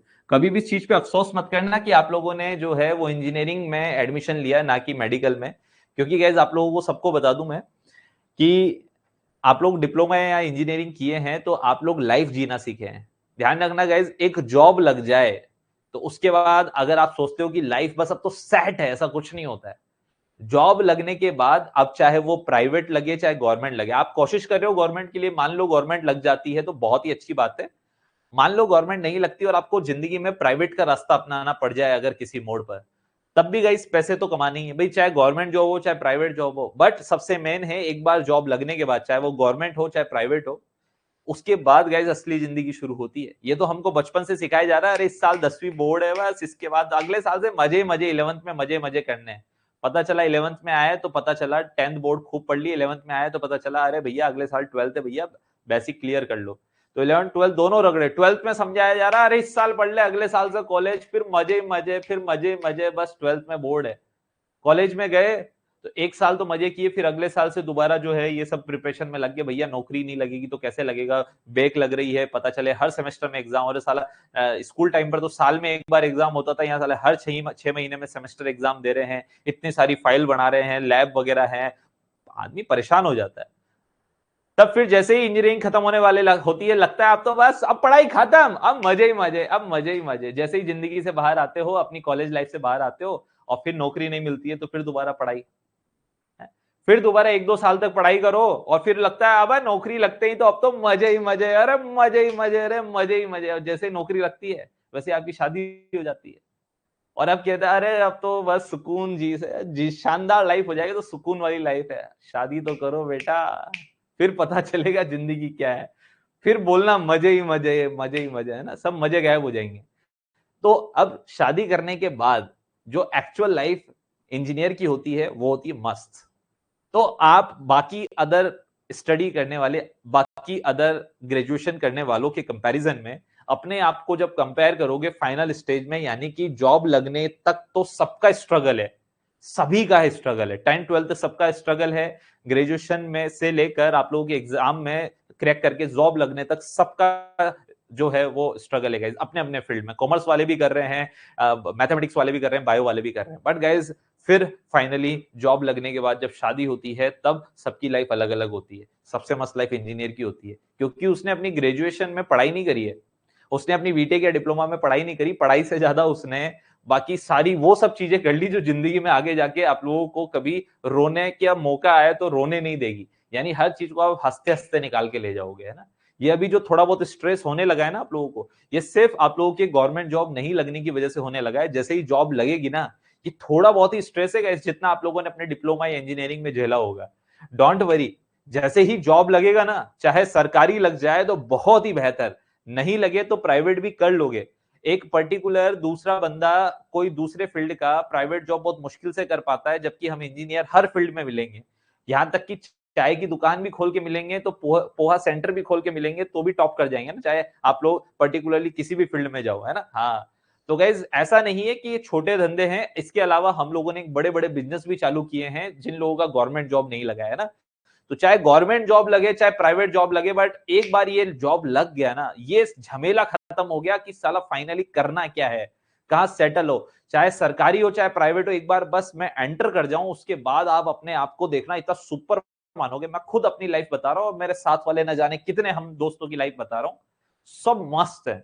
चाहे वो सरकारी में हो चाहे प्राइवेट में हो, मैं आज प्राइवेट जॉब कर रहा हूं, आप लोगों को पढ़ा रहा हूं, एवरीथिंग इज परफेक्ट। यानी हम लोग सिर्फ और सिर्फ एक बार एंट्री का इंतजार कर रहे थे, अब हम लोगों को सबको अपना अपना फील्ड मिल गया। आप लोगों को भी मिल जाएगा 1-2 साल में, चाहे सरकारी मिले चाहे प्राइवेट मिले, उसके बाद देखना आप लोग बाकी सब जो दूसरे स्ट्रीम वाले थे और एक आप हो, आपका आपका लाइफ स्टाइल ही अलग होगा। यानी आप लोगों के मजे ही मजे होंगे, मजे ही मजे, है ना, जो दूसरे लोगों के नहीं हो पाए हैं।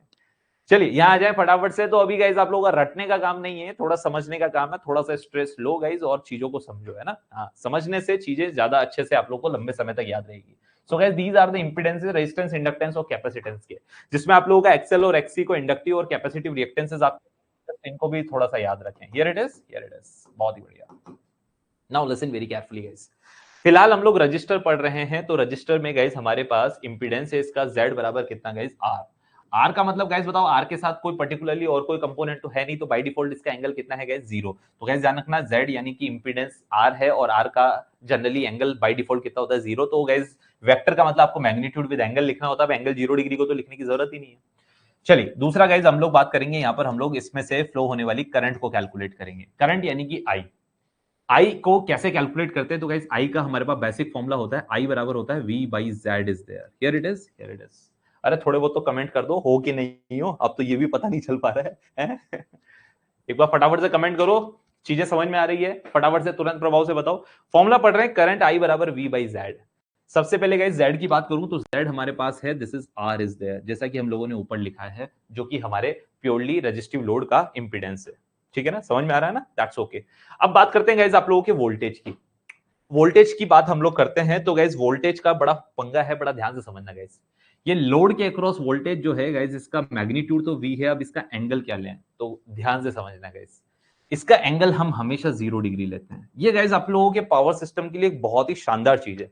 मैक्सिमम स्टूडेंट मशीन और पावर सिस्टम में डरते हैं फेजर डायग्राम से। गाइस चाहे मैं मशीन पढ़ाऊं चाहे पावर सिस्टम पढ़ाऊं, स्पेसिफिकली फिलहाल पावर सिस्टम पढ़ा रहा हूं, तो इसके लिए आप लोगों को एकदम क्लियरिफाई कर देना चाहता हूं कि हम लोगों को फेजर डायग्राम में सबसे पहली जरूरत पड़ती है, मैं पहली लाइन कहां खींचूं। यानी कि ये 0 डिग्री बताओ, आप लोग क्वाड्रेंट पढ़ते हो तो यहाँ 0 डिग्री पढ़ते हो, तो गाइस आप पहली लाइन ऐसे ही बनाना चाहते हो 0 डिग्री पर, तो आप पहली लाइन कौन सी वाली खींचो। तो ध्यान रखना गाइस, पूरे पावर सिस्टम में जो लोड होता है उसके अक्रॉस जो वोल्टेज होता है उसको हम लोग पूरे पावर सिस्टम में रेफरेंस लेंगे, यानी कि इसी लोड के अक्रॉस वोल्टेज का एंगल 0 डिग्री लेंगे। बात आती है क्यों लोड के अक्रॉस वोल्टेज का एंगल 0 डिग्री क्यों लिया जाता है पूरे पावर सिस्टम में हमेशा। तो ध्यान रखना गाइस, लोड के अक्रॉस वोल्टेज का एंगल आप लोगों को हमेशा पूरे पावर सिस्टम में 0 डिग्री लेना है। सर कारण बताओ, नोटिस जारी करो, कारण बताओ, रीजन बताओ। तो गाइस इसके लिए आप लोगों को रीजन बता दूं, जैसे कि आप सब लोगों ने गाइस करंट के बारे में सुना होगा, करंट हमेशा कहां से कहां फ्लो होता है गाइस? एवरीवन नोस कि करंट कहां से कहां फ्लो होता है? High potential to low potential. ध्यान से समझना, करंट के बारे में एवरीवन नोस कि करंट कहां से कहां फ्लो होता है guys? High potential to low potential, ये करंट का नेचर है। सेम गाइस ध्यान रखना, पावर पी और पावर क्यू का नेचर भी होता है। जो पी और क्यू हम लोगों ने फर्स्ट पेज पे पढ़ी थी, दो तरह की पावर। तो गाइस इस बात को बड़ा ध्यान से मैं नोट करके लिखूंगा, यहां पर आप लोगों के सारे एक्स्ट्रा पॉइंट ही चलेंगे, है ना, यहां पर। हाँ, तो गाइस दो पॉइंट आप लोगों के लिखूंगा। पहली बात, पी कहां से कहां फ्लो होता है, तो गाइस शॉर्ट में लिखूंगा, है ना, यहां पूरा एक्टिव पावर लिखने की जरूरत नहीं। P flows from high to low voltage angle. Here it is. तो ध्यान से बात को ध्यान से सुनना। जैसे करंट के बारे में हम लोग पढ़ते हैं, करंट का नेचर होता है कि current high potential to low potential flow होती है। वैसे गाइस ध्यान रखना, पावर पी का नेचर होता है, पावर पी गाइस आपके high to low voltage angle की तरफ फ्लो होती है। तो गाइस ध्यान रखना, पावर पी का फ्लो वोल्टेज के एंगल पर निर्भर करता है। हाई से लो तो फ्लो हो गई। और दूसरा गाइस क्यू का फ्लो कहां से कहां होता है? तो गाइस ध्यान रखना, क्यू का फ्लो किस पर निर्भर करता है? तो क्यू का फ्लो गाइस आप लोगों के high to low voltage magnitude पर निर्भर करता है। Here it is. तो आप लोगों के जो मुख्य पॉइंट है गाइस, वो मैं आप लोगों को पहले से ही ग्रीन कलर से लिखवा दे रहा हूं, है ना, जिससे आप लोगों को कहीं कोई इश्यू ना हो। तो गाइस ध्यान रखना, क्यू का फ्लो किस बात पर निर्भर करता है? वोल्टेज के मैग्नीट्यूड पर निर्भर करता है। तो गाइस वोल्टेज एंगल यानी वोल्टेज का एंगल और एक वोल्टेज का मैग्नीट्यूड, इन दो चीजों पर पी और क्यू के फ्लोज निर्भर करते हैं। आ जाए तुरंत प्रभाव से। सपोज गाइस ये हमारा एक जनरेटिंग स्टेशन है, जहां से पावर का जनरेशन हो रहा है। जनरेटिंग स्टेशन यानी कोई भी पावर प्लांट है, ठीक है। अब इस पर्टिकुलर पावर प्लांट से अगर हम लोग बात करें गाइस, यहां से पावर का जनरेशन हुआ, जनरेशन होके यहां से पावर को भेजा जाएगा गाइस। यहां से पावर को भेजा जाता है, इसलिए गाइस इसे सेंडिंग एंड कहते हैं। क्या कहते हैं? Sending end. और यहां के वोल्टेज को गाइस हम लोग जनरली वीएस कहते हैं। Here it is. ये वीएस का मैग्नीट्यूड है। और यहां सेंडिंग एंड के वोल्टेज का एंगल मुझे नहीं पता है ना, तो ये वोल्टेज का मैग्नीट्यूड, सेंडिंग एंड जहां से पावर सेंड होगी, और ये इसका एंगल। बीच में गाइस जनरेशन स्टेशन पे, जनरेटिंग स्टेशन पे पावर का जनरेशन करने के बाद लॉन्ग ट्रांसमिशन लाइन के थ्रू, तो गाइस बताओ बीच में कौन है? ट्रांसमिशन लाइन के थ्रू गाइस इस पावर को भेजा जाता है। और किसके पास भेजा जाता है गाइस? लोड के पास भेजा जाता है। तो गाइस बताओ, पावर को हम लोग यहां पर जनरेट करते हैं और यहां से सेंड करते हैं। सेंड करने के बाद, यहां से सेंड करने के बाद गाइस यहां पर लोड के पास इस पावर को रिसीव किया जाता है। तो गाइस जिस एंड पर पावर को रिसीव किया जाता है उसे रिसीविंग एंड कहते हैं, इसलिए इसका वोल्टेज वी आर और इसका एंगल हम लोग लिखेंगे। अब ध्यान से समझना गाइस, हमारे पास दो तरह की पावर आती है, जैसा कि मैंने कहा पी और क्यू। तो ध्यान रखना गाइस, आप लोगों का यहां पर जो पावर आएगा guys, this is P plus j Q is there. इसमें से गाइस जो मैंने कहा भाई मेन पावर तो पी पावर होती है। तो ध्यान रखना guys, P power is fixed, कि पी पावर गाइस आप लोगों का जनरेटिंग स्टेशन जनरेट करके भेजेगा और लोड इसे कंज्यूम करेगा। ध्यान से समझना गाइस, जितने भी थर्मल पावर प्लांट है, न्यूक्लियर पावर प्लांट है, सब पावर जनरेट करके हमारे घर पे भेज रहे हैं, यानी हमारा जिससे फैन चल रहा है। तो फैन गाइस हमेशा जनरेटिंग स्टेशन से पावर लेगा। हमारे घर में लगे हुए फैन की इतनी औकात नहीं है कि वो थर्मल पावर प्लांट को पावर सप्लाई कर सके। है क्या हमारे घर में लगे फैन की औकात? नहीं है। तो गैस पावर कभी भी ये इलेक्ट्रिकल पावर डिलीवर नहीं करता है। तो ध्यान रखना, घर में जितने भी पर्टिकुलर लोड लगे हुए हैं, इनमें से एक भी लोड ऐसा नहीं है जो पावर डिलीवर कर दे। किसको? जो पावर डिलीवर कर दे जनरेटिंग स्टेशन को। तो गैस जनरेटिंग स्टेशन से सिर्फ पावर ले ही जा सकती है, दे नहीं सकते। तो गैस बताओ, पी लोड के बारे में गैस ध्यान रखना, क्यू तो ले भी सकता है, क्यू दे भी सकता है, क्यू यानी रिएक्टिव पावर। बट गाइस ध्यान रखना है, जो एक्टिव पावर सर क्यू ले भी सकता है, दे भी सकता है, ये कैसे पता चलेगा? ये भी मैं बाद में बात करूंगा क्यू के बारे में। अभी पी को समझो। तो गाइस पावर, जो एक्चुअल पावर पी है गाइस, उसको कभी भी डिलीवर नहीं किया जा सकता। हमारे फैन की इतनी औकात नहीं है कि वो जनरेटिंग स्टेशन यानी पावर प्लांट वाले को पावर डिलीवर कर दे। तो बड़ा ध्यान से समझना गाइस, हमारा लोड का सिर्फ यही नेचर है कि वो सिर्फ पावर ले सकता है, वो भी कौन सी पावर? पी। तो ध्यान से सुनना गाइस, पी का फ्लो का नेचर हमारे पास कहा है, पी कहां से कहां फ्लो होती है गाइस? हाई से लो वोल्टेज एंगल की तरफ। तो गाइस इसका मतलब पी का फ्लो का डायरेक्शन फिक्स है कि इसी डायरेक्शन में होगा। तो गाइस इसका मतलब यहां हाई वोल्टेज एंगल होगा और यहां लो वोल्टेज एंगल, तभी तो हाई वोल्टेज एंगल से लो वोल्टेज एंगल की तरफ पी का फ्लो हो रहा है। तो गाइस बताओ, यहां हाई वोल्टेज एंगल होगा और यहां लो वोल्टेज एंगल। तो गाइस बताओ, यहां वोल्टेज एंगल लो रखना है, लो रखना है, लो रखना है, ताकि ये पावर ले सके, ले सके, ले सके। तो गाइस यहां आपको वोल्टेज का एंगल लो रखना है। लो का मतलब कितना रखा जाता है? तो गाइस लो का मतलब लो से लो एंगल कितना हो सकता है? 0। तो गाइस ध्यान रखना, यहां हम लोग एंगल 0 डिग्री लेते हैं। तो गाइस बताओ, रिसीविंग एंड पर, रिसीविंग एंड पर, रिसीविंग एंड पर जो वोल्टेज होगा वो लोड के अक्रॉस ही होगा, और अभी हम लोग पिछले पेज पर रजिस्टिव लोड ही तो पढ़ रहे हैं। तो गाइज यहाँ हमारे पास ये जो रजिस्टिव लोड है गाइज, ये जो V है ये हमारे रजिस्टिव लोड के अक्रॉस वोल्टेज यानी रिसीविंग एंड का वोल्टेज ही है, ये VR ही है।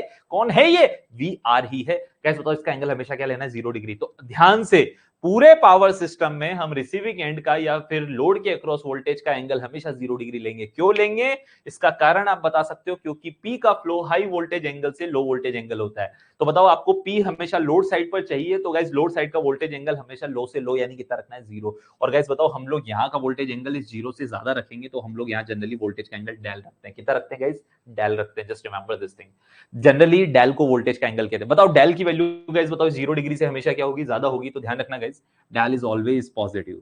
Del is always positive. Just remember this thing. Positive value को गाइस ग्रेटर देन 0 बोलते हैं। ग्रेटर देन 0 का मतलब पॉजिटिव ही होती है। तो ध्यान रखना गाइस यहाँ पे पॉजिटिव एंगल होगा, है ना। डेल 0 से बड़ा होने का मतलब है del is always positive will be there. Here it is, here. और रिसीविंग एंड का फिक्स हो गया गाइस, एंगल 0 डिग्री होगा, क्योंकि P का फ्लो हाई वोल्टेज एंगल से लो वोल्टेज एंगल होता है। यहाँ का वोल्टेज एंगल लो से लो रखना है। लो का मतलब है कितना डिग्री रखना है? 0 डिग्री इज देयर। अब यहाँ पर आप लोगों को कभी कभी उलझा देता है। अब ये बहुत अच्छे लेवल के क्वेश्चन बने तब उलझाता है। देखो क्या उलझाता है आप लोगों को गाइस। उलझाने के लिए क्या करता है,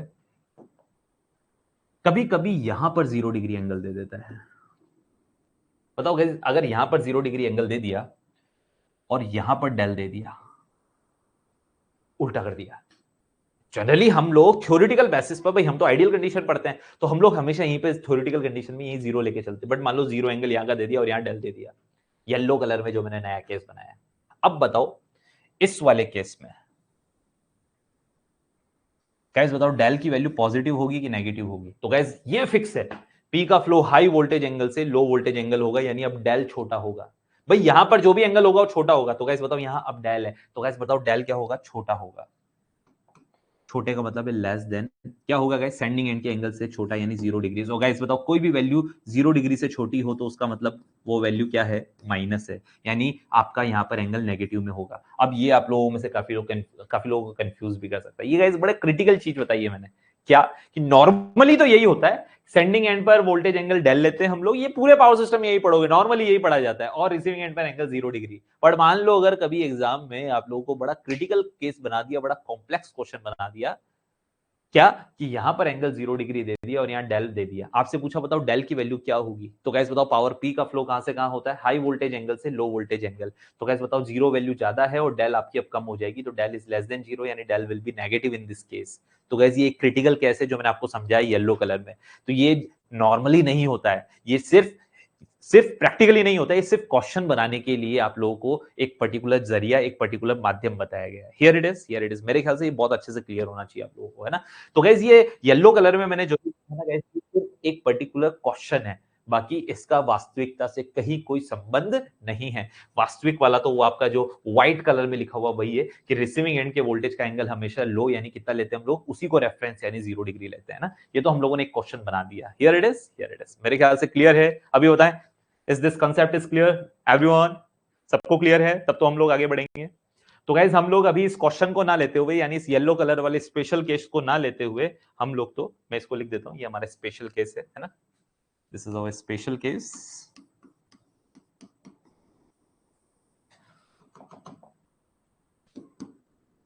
स्पेशल केस फॉर क्वेश्चन, है ना। तो गाइस ये हमारा स्पेशल केस है क्वेश्चन के लिए सिर्फ, है ना, और बाकी कुछ नहीं है, ठीक है ना। Here it is, here it is. बहुत ही बढ़िया। चलिए यहां पर आ जाएं गाइस। हम लोग, हमारा मेन क्वेश्चन चल रहा था कि भाई हमारे वोल्टेज का एंगल गाइस हम लोग बाय डिफॉल्ट हमेशा कहां का, लोड के अक्रॉस वोल्टेज का एंगल क्या लेंगे? 0 डिग्री, क्योंकि हाई वोल्टेज एंगल से लो वोल्टेज एंगल करंट फ्लो होती है। तो लोड का एंगल हमेशा क्या लेना है पूरे पावर सिस्टम में? 0 डिग्री लेना है। Here it is, here it is. अब ध्यान से समझना गाइस, V अपॉन R को गाइज आप सिंपली I कह सकते हैं। और फाइनली गाइज आपके पास एंगल 0 डिग्री है, क्योंकि R का एंगल तो कुछ होता ही नहीं, वो भी 0 होता है, तो लिखने की जरूरत नहीं है। बहुत ही बढ़िया। अब गाइज बताओ वोल्टेज का एंगल कितना है? 0। और फाइनली गाइज करंट का एंगल भी कितना आ रहा है? 0। यानी अगर मैं इसका फेजर डायग्राम बनाऊं, तो मैंने कहा आपको गाइज जब भी फेजर बनाओगे तो पूरे पावर सिस्टम में आप लोड के अक्रॉस वोल्टेज V को ही सबसे पहले बनाओगे। तो गाइज बताओ V को सबसे पहले रेफरेंस बनाते हुए अपने 0 डिग्री एंगल पे बना लिया। अब गाइज आप लोगों को करंट बनाना है, तो current guys V upon R तो मैग्नीट्यूड है, और गाइज बताओ एंगल कितना है? 0 डिग्री। तो गाइज आपको 0 डिग्री के साइड में ही आप अपनी करंट बनाओगे। सो guys this is also your current is here, that is I is here. Here it is, here it is. तो गैस बताओ V का एंगल भी 0 है और I का एंगल भी 0, यानी दोनों सेम फेज में। तो ध्यान से एग्जाम में बहुत बार पूछ लिया गया है कि रेजिस्टिव लोड के केस में वोल्टेज और करंट कौन से फेज में होते हैं, यानी दोनों के बीच में कितने डिग्री का फेज डिफरेंस होता है, 0 डिग्री का, यानी they both are in same phase. तो ध्यान रहे गाइस, वोल्टेज सॉरी करंट है ना, ध्यान से याद रखना, करंट के बारे में लिखोगे, करंट ही ऊपर नीचे भाग सकती है, वोल्टेज तो फिक्स है, वोल्टेज का एंगल तो 0 है, तो गाइस करंट के बारे में लिखोगे क्या, I is in same phase with V। Current guys आपके वोल्टेज के साथ I in same phase with V। Here it is, here it is। तो guys this should be very clear to you। Guys इस case में अगर मैं आपसे पूछूं बेटा बताओ पावर फैक्टर क्या होगा, तो गाइस पावर फैक्टर को मैं अभी आप लोगों को कल वाली क्लास में, जैसे आज हमारा क्लास पावर पर है ना, कल हमारा क्लास मेन पावर फैक्टर पर होगा। तो गाइस अभी फिलहाल मैं पावर फैक्टर का फॉर्मूला डायरेक्ट यूज कर रहा हूं, है ना गाइस। तो पावर फैक्टर का फॉर्मूला आया कहां से, वो सब चीजें मैं कल बताऊंगा, है ना। अभी फिलहाल हम लोग डायरेक्ट यूज कर रहे हैं गाइस। पावर फैक्टर का फॉर्मूला सबको पता होगा गाइस, हम लोगों ने पढ़ा हुआ है, दिस इज cos थीटा या cos phi is there, here it is, here। तो guys cos phi is there suppose, है ना। गाइस बताओ phi किसके बीच का एंगल है, cos थीटा लिख देता हूं, ज्यादा बेहतर एक्सप्लेनेशन रहेगा। गाइस थीटा किसके बीच का एंगल है, v और i के बीच का एंगल होता है, आई थिंक सबको पता होगा। बेटा बताओ यहाँ पर थीटा यानी एंगल जो कि v और i के बीच में कितना है गाइस, तो बताओ v और i सेम फेज में है, तो दोनों के बीच का एंगल कितना है गाइस, 0 डिग्री इज देयर। बेटा बताओ cos 0 की वैल्यू क्या होती है, 1। 1 का मतलब गाइस बताओ फाइनली पावर फैक्टर कितना है, unity unity unity unity unity. Now listen very carefully guys, 1 minute, here it is, yes power factor आया है यूनिटी। तो बड़ा ध्यान से याद रहेगा, this is very important resistive load के लिए। रेजिस्टिव लोड के लिए पावर फैक्टर क्या होता है, एग्जाम में बहुत बार पूछा जाता है guys, we have unity power factor, short में गाइस आप लोग यूपीएफ कह सकते हैं, UPF, U means unity power factor is there ना। हाँ here it is, here it is, this is very important ना, स्टार पॉइंट लगाते हुए चल रहा हूं, सब सेम फेज में होते हैं आई और वी, ये भी आपका इंपॉर्टेंट है, ये मैंने स्टार लगा दिया है। तो गाइस आई और वी सेम फेज में होते हैं और पावर फैक्टर यूनिटी होता है, मेरे ख्याल से यहां तक क्लियर होगा।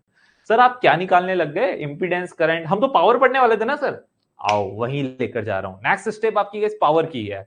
अब गाइस बताओ आपको पावर पढ़नी है तो आपको दोनों पावर पी और क्यू पढ़नी है। तो गाइस इन दोनों पावर को एक साथ पढ़ने का तरीका है, आप लोग एस निकाल लो, क्योंकि एस के ही ये दोनों हिस्से हैं। तो गाइस मेन हमको दो तरह की पावर पी और क्यू पढ़नी है, बट दोनों को एक साथ रिप्रेजेंट करने का तरीका एस है, तो हम पहले एस पर बात करेंगे। So guys what is S, यानी apparent power is what guys. तो एस का फॉर्मूला ध्यान रखना गाइस, V into I। अब मुझे बताओ आप सब जगह गाइस वेक्टर क्वांटिटी यूज कर रहे हो, तो गाइस हम भी यहां पर इसे वेक्टर क्वांटिटी के तौर पर निकालेंगे। तो गाइस जब आप S का मैग्नीट्यूड निकालोगे तो S का फॉर्मूला होता है V into I, बट अगर आप इसे वेक्टर फॉर्म में लिखोगे तो ध्यान रखना गाइस V पर भी वेक्टर और I पर भी वेक्टर, और गाइस ध्यान रखना I का लिया जाता है स्टार यानी conjugate.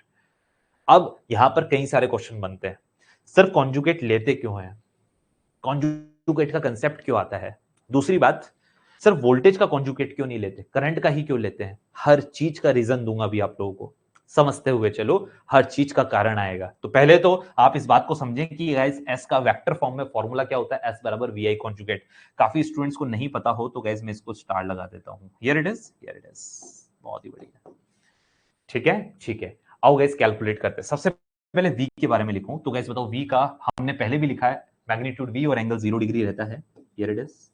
What about the i guys, i का हमें कॉन्जुगेट और लेना है गाइस। तो पहले बताओ i को हम लोग यहां पर मोड ऑफ i या i लिख देते हैं। एंगल गाइस 0 डिग्री है, हमें कॉन्जुगेट लेना। कॉन्जुगेट का मतलब होता है गाइस जिसका एंगल प्लस में है तो माइनस में कर दो, और माइनस में है तो प्लस में कर दो, यानी एंगल का साइन चेंज कर दो, इसे कॉन्जुगेट निकालना कहते हैं।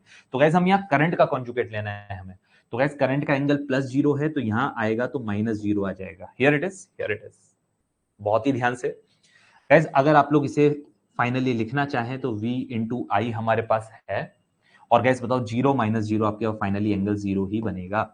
इस v इंटू आई को गाइस आप मैग्नीट्यूड के तौर पर s लिख सकते हैं। मैंने आपको पहले ही कहा s का वेक्टर फॉर्म में आप लोग कॉन्जुगेट वगैरह लेते हैं, बट s का मैग्नीट्यूड गाइस आप लोगों का सिंपली v इंटू आई होता है। फाइनली गाइस ये हमारे पास s का वैल्यू आ गया है। अब गाइस मैंने जैसा कि आपसे कहा इसी s के दो हिस्से p और q आप लोगों को समझने, तो यहां इसके लिए यहां पर आ जाइए guys, listen very carefully, here it is, listen very carefully guys ना, हियर इट इज। बिना लाइन खींचे भी यही समझा देता हूं, दैट्स ओके ना, ध्यान से समझिएगा। अब इस s के दो टुकड़े करने p और q, गाइस ये कॉम्प्लेक्स नंबर है। अब मैं थोड़ी सी वापस मैथमेटिक्स पे जाता हूं, मैंने सारी एक्स्ट्रा चीजें गाइस इसी पेज पर आप लोगों को लिख रहा हूं, तो यहीं पर आप लोगों को समझाता हूं। गाइस एक्चुअल में कॉम्प्लेक्स नंबर को रिप्रेजेंट करने का, किसको गाइस, कॉम्प्लेक्स नंबर को रिप्रेजेंट करने का हमारे पास एक स्टैंडर्ड तरीका होता है मैथमेटिक्स में। कॉम्प्लेक्स नंबर को गाइस हम e की पावर j थीटा से डिनोट करते हैं, और इसे जब ओपन करते हैं तो खोलते हैं guys cos theta plus j sin theta is there. Here it is, here it is. Guys ध्यान रखना, ये किसी भी कॉम्प्लेक्स नंबर को रिप्रेजेंट करने का कौन सा तरीका है, this is known as a rectangular form.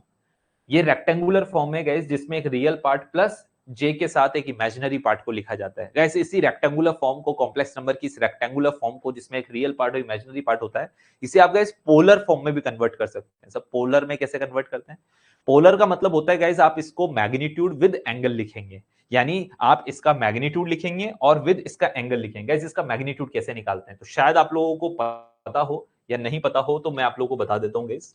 अगर आप किसी भी कॉम्प्लेक्स नंबर को पढ़ते हैं, सपोज z बराबर x प्लस जे वाई, तो ध्यान रखना गाइस इस z का पोलर फॉर्म लिखने के लिए हम लोग इसका मैग्नीट्यूड z और इसका एंगल थीटा हम लोग लिखते हैं। Here it is, here it is.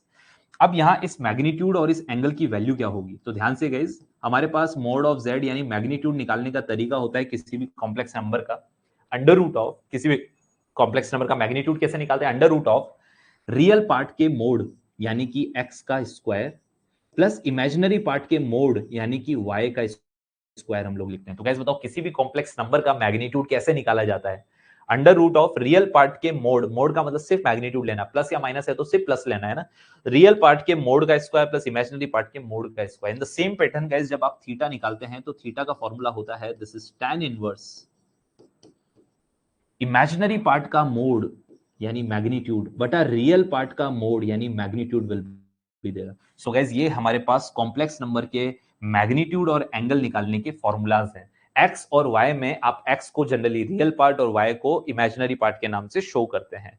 अब गाइस सेम पैटर्न आपको यहां पे निकालना है। बेटा बताओ अगर मैं स्टैंडर्ड कॉम्प्लेक्स नंबर का आपसे मैग्नीट्यूड पूछूं तो कैसे निकालोगे, under root of real part का स्क्वायर प्लस इमेजिनरी पार्ट का स्क्वायर, यही वाला। तो गाइस बताओ cos square plus sin square आएगा अंडर रूट में। अब गाइस बताओ cos square plus sin square सब जानते हैं 1 होता है, cos square plus sin square always 1 होता है, और अंडर रूट 1 करोगे तो भी आंसर 1 ही आएगा, यानी कि गाइस कॉम्प्लेक्स नंबर का मैग्नीट्यूड हमेशा 1 आता है। दूसरा e की पावर j थीटा में लिखा है तो, और एंगल क्या होता है गाइस, जैसा कि फॉर्मूला है tan इनवर्स। बेटा बताओ इमेजिनरी पार्ट के लिए आप sin थीटा लिखोगे और रियल पार्ट के तौर पर आप यहां cos थीटा लिखोगे। बेटा बताओ sin थीटा बटा cos थीटा क्या हो गया, tan थीटा। बेटा बताओ tan इनवर्स से tan कट गया तो बचा क्या, थीटा। तो गाइस यहां पर एंगल आपके पास थीटा ही बचेगा। आप डायरेक्टली याद रख सकते हो गाइस कि आपका जब भी कभी कोई कॉम्प्लेक्स नंबर आपके पास प्रेजेंट होगा तो उसका मैग्नीट्यूड हमेशा 1 होता है, चाहे थीटा की वैल्यू कुछ भी हो, क्या फर्क पड़ता है, cos square plus sin square is always 1। और गाइस एंगल आप जो j के साथ जो भी ऊपर देखते हो, j के साथ जो भी लिखा हो, जैसे थीटा लिखा हो तो थीटा आपका एंगल होगा। तो गाइस ये रेक्टेंगुलर फॉर्म है और ये पोलर फॉर्म है। Here it is, here it is. अब ध्यान से समझना गाइस, है ना, मैं इसको भी स्टार लगा देता हूं, काफी लोगों को मैथमेटिक्स में इससे रिलेटेड इशू हो सकते हैं, ठीक है ना। सो गाइस ये मैंने कंसेप्ट अलग बताया है, मैं इसको थोड़ा सा सेक्शनलाइज कर देता हूं, 1 मिनट गाइस, है ना। कौन से कलर से कर दूं, रेड कलर से कर देता हूं। तो गाइस ध्यान रखना, ये सेक्शन मैंने अलग बताया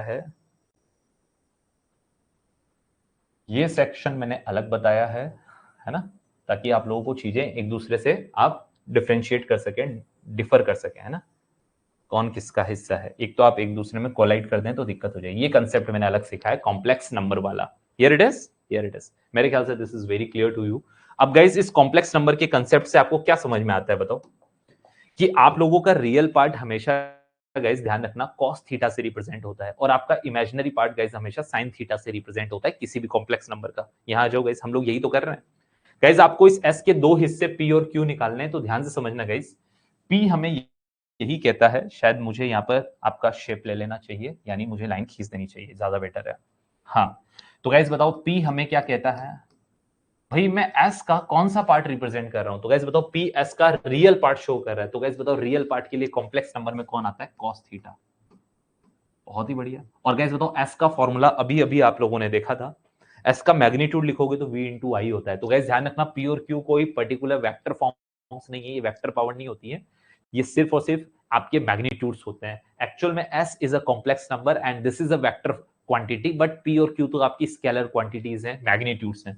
s का फॉर्मूला गाइस आप लोग क्या ओपन कर सकते हैं, हैं वी आई कॉस थीटा लिख सकते हैं, है ना। एस का फॉर्मूला मैंने वी इंटू आई खोल दिया है, एस का फॉर्मूला वी इंटू आई। तो गाइस मेरे ख्याल से सबने फॉर्मूला पढ़ा होगा, पी बराबर एस कॉस थीटा या वी आई कॉस थीटा, तो सबने ही सुना होगा। So guys this is important formula, if you don't know about it then just memorise it, है ना।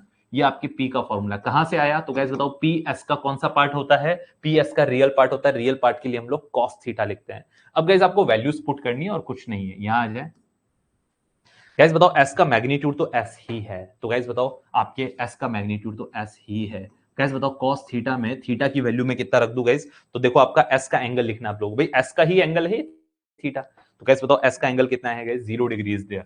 सो गाइस 0 डिग्री इज देयर। बेटा बताओ cos 0 की वैल्यू बच्चा बच्चा जानता है 1 होती है। गाइस बताओ cos 0 आपका 1 होता है, तो यहाँ फाइनली कितना बचा guys, this is plus S is there, by default plus आएगा, plus S is there. In the same pattern guys अगर मैं आपसे पूछूं what is Q will be there, तो गाइस बताओ क्यू हमारे एस का इमेजिनरी पार्ट है, इमेजिनरी पार्ट का मतलब साइन थीटा आता है। मैंने नेक्स्ट वाले बोर्ड पर बता रखा है कि आपके कॉम्प्लेक्स नंबर में इमेजिनरी पार्ट कौन शो करता है, साइन थीटा शो करता है। बेटा बताओ एस का मैग्नीट्यूड हम लोग क्या लिखते हैं, वी इंटू आई, और साथ में आपके पास है साइन थीटा इज देयर। बहुत ही बढ़िया। वैल्यू पुट करूंगा तो सबसे पहले तो गाइस आपको जैसे मैंने पी का फॉर्मूला स्टार लगाया, इन द सेम पैटर्न में आपको क्यू का फॉर्मूला भी स्टार लगाऊंगा। Here it is. सबसे पहले गाइस बताओ एस का मैग्नीट्यूड तो एस ही है, साइन थीटा एंगल की वैल्यू गाइस हमारे पास जैसा कि 0 डिग्री है, देख सकते हैं एस के साथ एंगल 0 डिग्री है, यानी एस का वैल्यू, एस का एंगल 0 डिग्री। साइन 0 का वैल्यू गाइस बच्चा बच्चा जानता है 0 होता है। सो गाइस बताओ फाइनली हमारे पास अगर मैं यहां से देखूं तो गाइस बताओ पी की वैल्यू तो कितनी आ रही है, प्लस एस, और क्यू की वैल्यू गाइस बताएं कितनी आ रही है, 0। गाइस बताओ पी की वैल्यू प्लस एस और क्यू की वैल्यू 0 क्या शो कर रही है, तो गाइस बताओ रेजिस्टिव लोड चिल्ला चिल्ला करके रहा है आपके इन दोनों पावर पी और क्यू के लिए। रेजिस्टिव लोड चिल्ला चिल्ला कर कह रहा है कि मुझे क्यू से कोई मतलब नहीं है। गाइस इसका मतलब रेजिस्टिव लोड को क्यू से कोई मतलब नहीं होता, यानी ना तो ये क्यू को एब्सॉर्ब करता है ना डिलीवर करता है, क्यू से कोई मतलब ही नहीं है, सिर्फ और सिर्फ सारा का सारा पावर पी से मतलब है। अब गाइस बताओ अगर क्यू की वैल्यू 0 हो जाए, ध्यान से समझना, अगर मैं इस पूरे फॉर्मूला में क्यू की वैल्यू को 0 कर दूं यानी हटा दूं, तो गाइस बताओ पी बराबर एस ही तो बचेगा। तो देखो गाइस पी बराबर एस ही तो बचा, यानी सारी की सारी पावर एस पावर, सारी की सारी एस पावर गाइस आपकी पी पावर की फॉर्म में आती है। तो गाइस एस कोई पावर ही नहीं है, एस एक्चुअल में सिर्फ पी या क्यू का हिस्सा होता है। तो गाइस बताओ यहाँ आपकी एस कोई और नहीं, गाइस सारी की सारी पी पावर के फॉर्म में हम लोगों को मिल रही है। तो गाइस ध्यान रखना, रजिस्टिव लोड आपके घर में कहीं पर लगा है तो कई सारी जगह है जिसमें मैं आप लोगों को बताऊं, जैसे हमारे घर में रूम में हीटर होता है ना, तो आपकी रजिस्टिव कोइल, अगर चलो हीटर में अगर कोइल है तो बात अलग है। जैसे मैं इसका best example pure resistive load की बात करूं तो याद है मम्मी पहले 10 रुपए का नोट देती थी, हम छोटे थे तो जा बेटा वो 10 रुपए वाला बल्ब लिया, 100 वाट का बल्ब लिया, है ना। तो आप लोग वो बल्ब लाते थे जो येलो कलर में जलता था, थोड़ा बहुत याद है, छोटा सा बल्ब आता था 10 रुपए का, वो टंगस्टन फिलामेंट होता था गाइस, वो प्योर रेजिस्टिव लोड होता था। कौन सा लोड होता था, pure resistive load is there, here it is, here it is. तो ध्यान रखना इसका पावर फैक्टर भी यूनिटी होता था। तो गाइस ध्यान रखना जितने भी प्योर रेजिस्टिव लोड है उनको क्यू यानी रिएक्टिव पावर से कोई मतलब नहीं, उनको सिर्फ पी से मतलब है। अब गाइस यहाँ ये जो पॉजिटिव साइन है इसका क्या मतलब है, बड़ा ध्यान से समझना। सपोज गाइस ये हमारे पास जनरेशन हो रहा है और यहाँ हमारे पास लोड के तौर पर रेजिस्टिव लोड इज देयर ना, here it is, here it is, this is your resistive load is there. बहुत ही बढ़िया, ध्यान से समझना, लिसन वेरी केयरफुली। गाइस ये हमारे पास रेजिस्टिव लोड में फ्लो होने वाली करंट है। गाइस बताओ रेजिस्टिव लोड के अंदर एंटर हो रही है करंट, एंटर हो रही है। ध्यान रखना गाइस बाय डिफॉल्ट मैंने सब जगह पर लोड के पास करंट को एंटर करते हुए दिखा रहा हूं, ठीक है, ठीक है। गाइस बताओ जिस डायरेक्शन में करंट होगी, ध्यान रखना जिस डायरेक्शन में हम करंट ड्रॉ करेंगे उसी डायरेक्शन में आप लोगों को अपना पावर भी ड्रॉ करना है ना। पावर का मतलब है गाइस आप लोगों को अपना S बराबर P प्लस JQ भी इसी डायरेक्शन में ड्रॉ करना है, यानी P प्लस JQ भी इसी डायरेक्शन में आएगा। Here it is, here it is. अब गाइस आपका Q तो 0 हो गया है।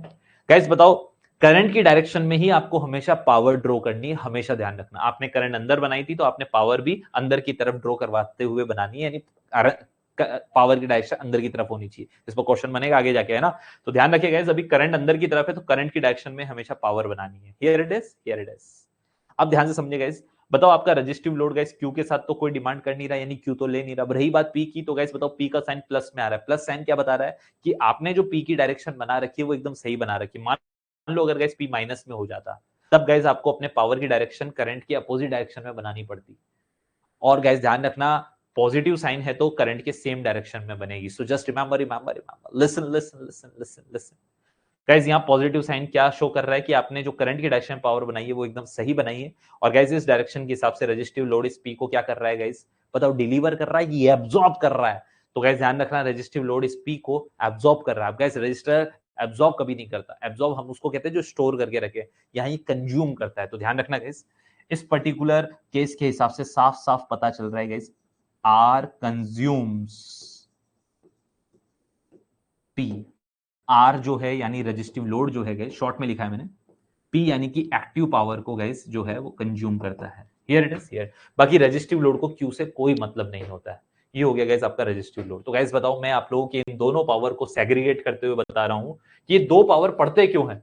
तो गाइस इसको समझने के लिए हमें ये समझना पड़ेगा इस पावर की जरूरत किसको है, इस पावर की जरूरत लोड को है। तो हम लोगों ने लोड से पूछा भैया तेरे को कौन सी पावर चाहिए, तो रजिस्टिव लोड ने बोला कि भैया मेरे को तो सिर्फ और सिर्फ पी पावर यानी एक्टिव पावर कंज्यूम करनी है, मुझे रिएक्टिव पावर से कहीं कोई मतलब नहीं है। तो गाइस बताओ, आपको रजिस्टिव लोड से एग्जाम में क्वेश्चन क्या आता है, या तो आपसे रजिस्टिव लोड के केस में पूछ लेता है वोल्टेज और करंट कौन से फेज में होते हैं, सेम फेज में, या पूछ लेता है रजिस्टिव लोड के लिए पावर फैक्टर क्या होता है, यूनिटी पावर फैक्टर होता है, या फिर पूछ लेता है रजिस्टिव लोड आप लोगों का कौन सी पावर के साथ डील करता है, एक्टिव पावर। पी का मतलब आपको सारे नाम लिखवा रखे हैं, कोई भी नाम दे सकता है, कौन सी पावर, पी का मतलब एक्टिव पावर को कंज्यूम करता है। Here it is, here it is. ध्यान रखना गाइस, संसार की कोई भी ताकत आपके पी को नेगेटिव नहीं बना सकती। नेगेटिव बनाने का मतलब है, नेगेटिव बना सकती है बट अगर करंट की डायरेक्शन भी नेगेटिव है यानी बाहर की तरफ है। बट ध्यान रखना गाइस, संसार की कोई ताकत ऐसी नहीं है जो रजिस्टिव लोड या यहां पर कोई सा भी लोड हो गाइस, वो पी को एब्जॉर्ब नहीं डिलीवर कर सके। यानी कभी भी डिलीवर पी लिखा हुआ कभी नहीं आएगा लोड के लिए। यानी कि लोड यानी आपके घर के पंखे की कोई पर्टिकुलर हैसियत नहीं है कि वो पावर प्लांट वाले को एक्टिव पावर पी डिलीवर कर सके। तो ध्यान रखना गाइस, आपका कभी भी कोई भी क्वेश्चन आए, ध्यान रखना गाइस, पी हमेशा लोड के द्वारा कंज्यूम ही की जाती है। ऑलवेज रिमेंबर, आप अगर उल्टा आंसर आ रहा है यानी कि लोड पावर डिलीवर करने वाला आंसर आ रहा है, यानी आपने कहीं ना कहीं कैलकुलेशन में मिस्टेक किया है। कभी पॉसिबल ही नहीं है कि रजिस्टिव लोड या कोई भी पर्टिकुलर लोड गाइस आपके पी को डिलीवर कर देगा। जानना ना, लोड हमेशा पी को एब्जॉर्ब ही करता है, कंज्यूम ही करता है। Here it is, here it is. बहुत ही बढ़िया। अब गाइस बात आती है, सर आपने वोल्टेज करंट पर कॉन्जुगेट क्यों लिया था, इसका कारण नहीं बताया। कॉन्जुगेट का कारण समझ में आएगा गाइस जब हम लोग इंडक्टिव कैपेसिटिव लोड पढ़ेंगे ना, मैं इस कॉन्जुगेट के बात पर वापस आऊंगा। आओ गाइस, अभी रजिस्टिव लोड तक मुझे बताओ, इज एवरीथिंग क्लियर। अभी तक रजिस्टिव लोड ने ये डिसाइड कर लिया कि उसे क्यू नहीं सिर्फ क्या चाहिए, पी चाहिए। अब मैं उस लोड पर बात करता हूं जो अब क्यू के साथ भी डील करेंगे, यानी इंडक्टिव और कैपेसिटिव लोड। पहले बताएं इस बोर्ड तक everything is clear to you और not. Waiting for your response guys, waiting for your response.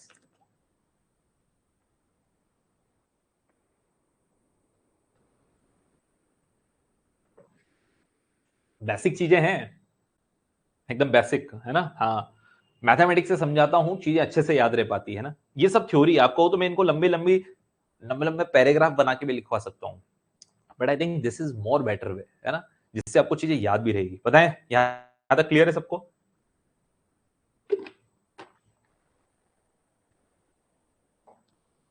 Clear है गाइस। अब ये पूरा रफ वर्क है, तो मैं इसको थोड़ा और लेट ले जाता हूं, पहले यहां पर लाकर और थोड़ा सा आगे यहीं पर बढ़ लेते हैं। आओ गाइस, सेकंड लोड गाइस हम लोग पढ़ रहे हैं हमारा इंडक्टिव लोड। यहां आ जाएंगे, लिसन वेरी केयरफुली गाइस। इसमें भी गाइस इंडक्टिव लोड बनाएंगे तो गाइस, इंडक्टिव लोड गाइस कभी भी प्योर इंडक्टिव नहीं होता, उसमें कोइल का कुछ ना कुछ रेजिस्टेंस जरूर होता है। तो गाइस इंडक्टिव लोड आया तो इंडक्टिव लोड में गाइस आपको एल के साथ, एल यानी इंडक्टर जिस कोइल का बना रहे हो उस कोइल का कुछ ना कुछ रेजिस्टेंस होगा, किसी न किसी मटेरियल की बनी, साथ में आर भी लिखोगे। बट अगर यहाँ प्योर इंडक्टिव लोड लिखा है तब गाइस प्योर वर्ड आगे लगा दो, तो फिर आप आर की वैल्यू को जीरो करोगे। Here it is, here it is. तो गाइस आप चाहो तो हम पहले प्योर इंडक्टिव लोड पढ़ लेते हैं, वो ज्यादा बेहतर रहेगा, है ना। यहाँ आ जाओ गाइस, है ना। So what we are going to start guys, या फिर इंडक्टिव लोड पर ही चलने देते हैं ना, प्योर इंडक्टिव लोड में आपको उसी में समझा दूंगा, है ना। आओ गाइस, सबसे पहले हम लोग inductive load, pure inductive load का केस में आपको यही बता दूंगा, है ना। हाँ, so guys this is our R, this is our L. Here it is, here it is. ये आपका इंडक्टिव लोड के नाम से जाना था। प्योर इंडक्टिव लोड में आप आर को हटा के सिर्फ एल बनाओगे, आर की वैल्यू जीरो हो जाएगी, है ना। सो गाइस ये आपके लोड में फ्लो होने वाली करंट और ये इसके cross total voltage V is there. Guys बताओ सबसे पहले हम लोग क्या लिखते हैं, इंपीडेंस। गाइस बताओ सबसे पहले दोनों सीरीज में इंपीडेंस डायरेक्ट ऐड हो जाता है। रजिस्टर का इंपीडेंस क्या होता है गाइस, हमने पढ़ा है आर, और इंडक्टर का इंपीडेंस क्या होता है गाइस, इंडक्टर का इंपीडेंस होता है प्लस जे एक्सएल।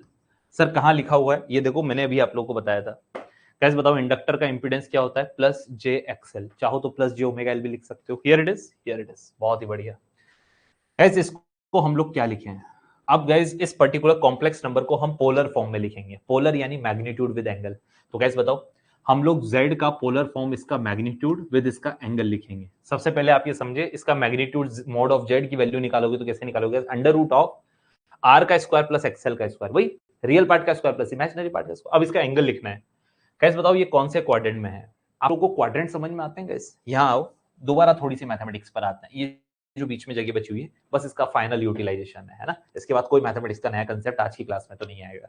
गाइस क्वाड्रेंट्स के बारे में पता होना चाहिए, आप लोगों को नॉलेज होनी चाहिए। सपोज गाइस ये क्वाड्रेंट्स है, यहाँ हमारे पास x यानी रियल पार्ट है और ये हमारा इमेजिनरी एक्सिस यानी जे वाई है। Here it is, here it is. बहुत ही बढ़िया, ध्यान से समझिएगा गाइस।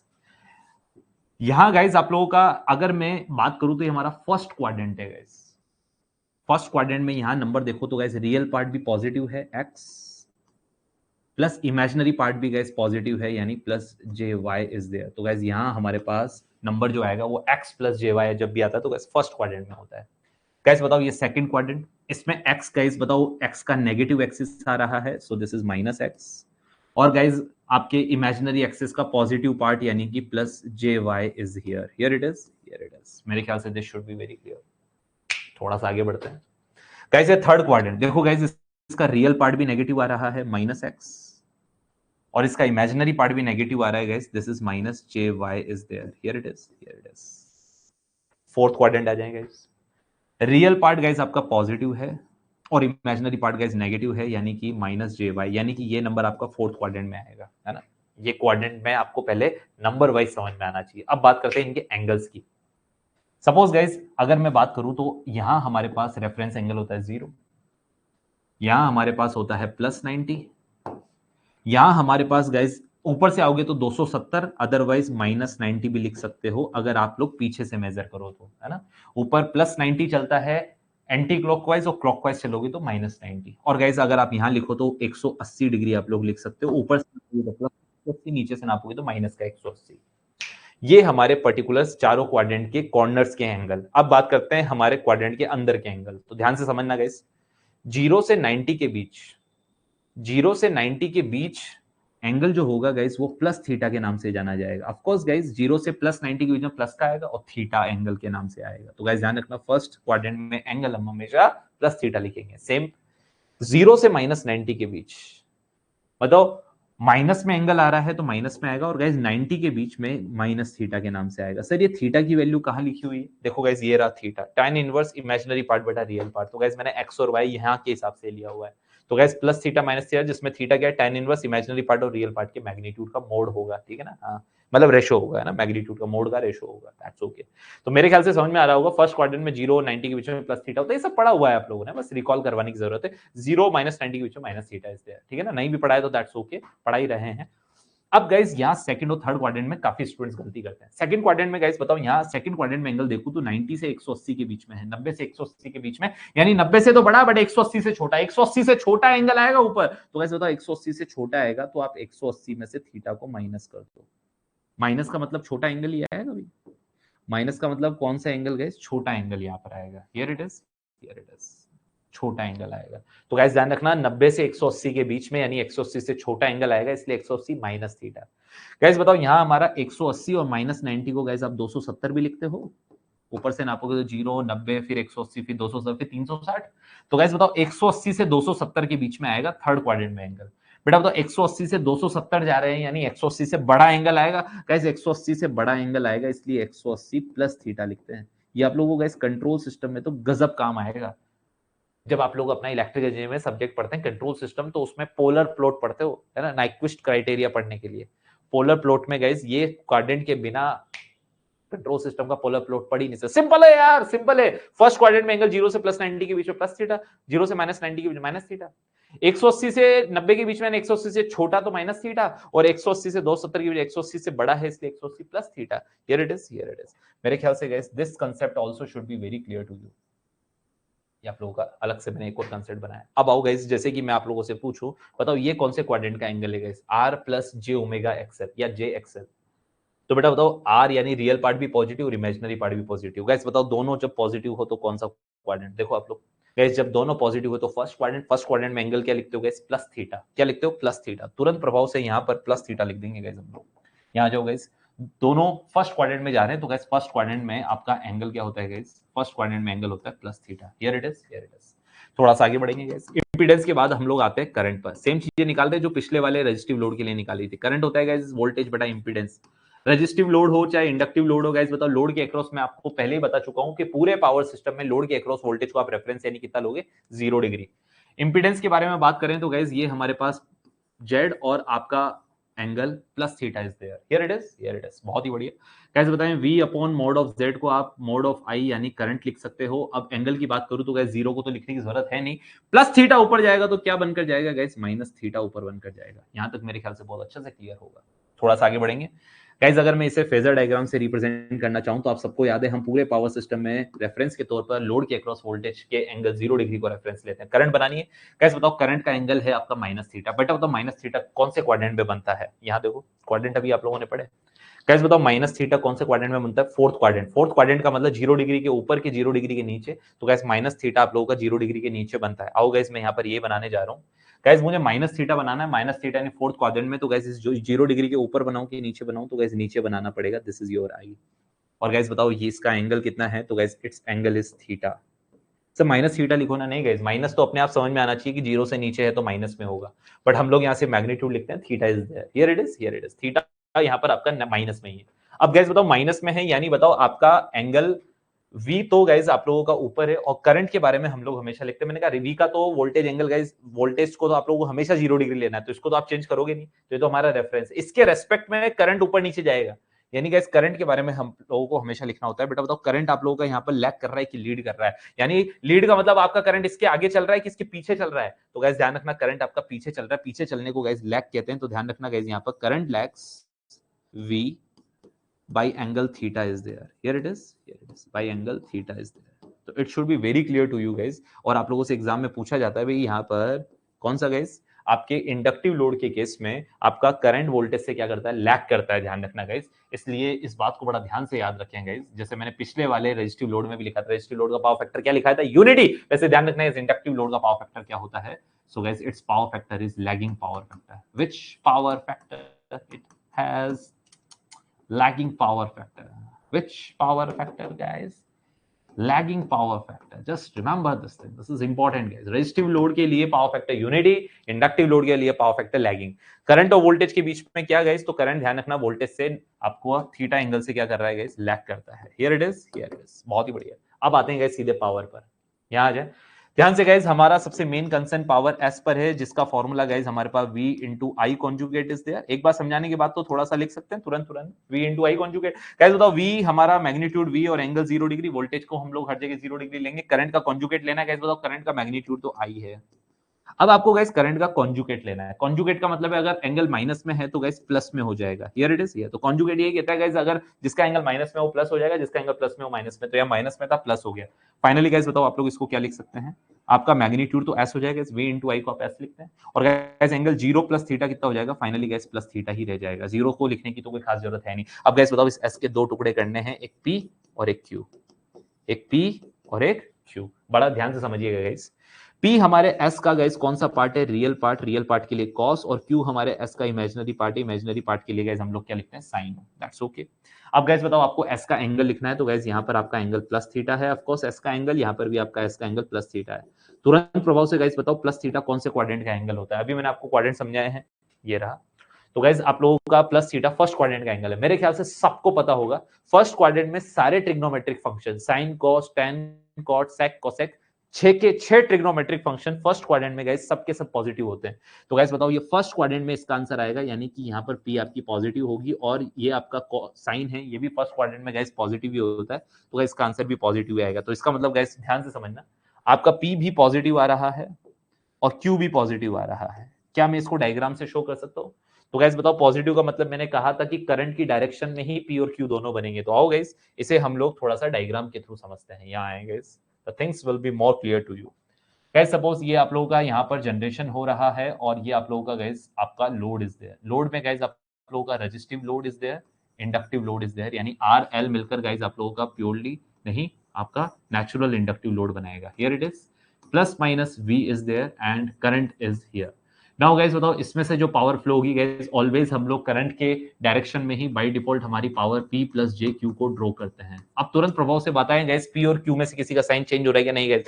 दोनों के दोनों साइन पॉजिटिव है। पॉजिटिव का मतलब है गाइस कि आपने करंट की डायरेक्शन में जो पावर बनाया है वो एकदम सही बनाया है। इनमें से गाइस आप लोगों को बहुत अच्छे से याद रहे गाइस, आपका जो रेजिस्टिव लोड है वो तो इट्स P और Q में से P वाली पावर को डील कर रहा है, यानी P वाली पावर को कंज्यूम करता है, और इंडक्टर जो है गाइस वो आप लोगों का Q वाली पावर को डील करता है, यानी Q को कंज्यूम करता है। सर ये आप कैसे गारंटी के साथ कह सकते हो कि P जो है मतलब रजिस्टर जो है वो सिर्फ P को लेगा, Q को नहीं लेगा? और किस गारंटी के साथ कह सकते हो कि इंडक्टर सिर्फ Q को लेगा, P को नहीं लेगा? सर ये तो समझ में आ रहा है कि ठीक है दोनों पॉजिटिव हैं, दोनों पॉजिटिव यानी करंट की डायरेक्शन में ही बनेंगे, यानी आपने जो डायरेक्शन बनाई है P और Q की करंट की डायरेक्शन सही है क्योंकि दोनों पॉजिटिव आ रहे हैं। बट गाइस ये कैसे लिख सकते हो कि सर ये भी अंदर आ रहा है, ये भी अंदर आ रहा है, बट ये तो आप कह सकते हो कि अंदर आ रहा है क्योंकि पॉजिटिव साइन है, बट रजिस्टर सिर्फ P के साथ डील करेगा, इंडक्टर सिर्फ Q के साथ, ये कैसे कह सकते हैं? तो गाइस इसके लिए आप वो कांसेप्ट समझो जैसे मैं आपको समझा रहा था प्योर इंडक्टिव लोड वाला केस।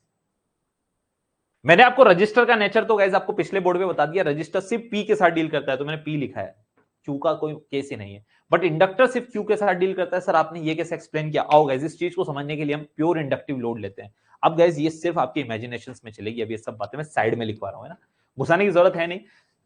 अब आप लोगों को सब कुछ ध्यान से समझ में आना चाहिए, है ना? हाँ, अब आप लोगों का दिमाग है ना, कॉमन सेंस। गाइस अगर मैं यहाँ पर प्योर इंडक्टिव लोड ले लूं सपोज, यानी मैं प्योर इंडक्टर का नेचर पढ़ना चाह रहा हूँ।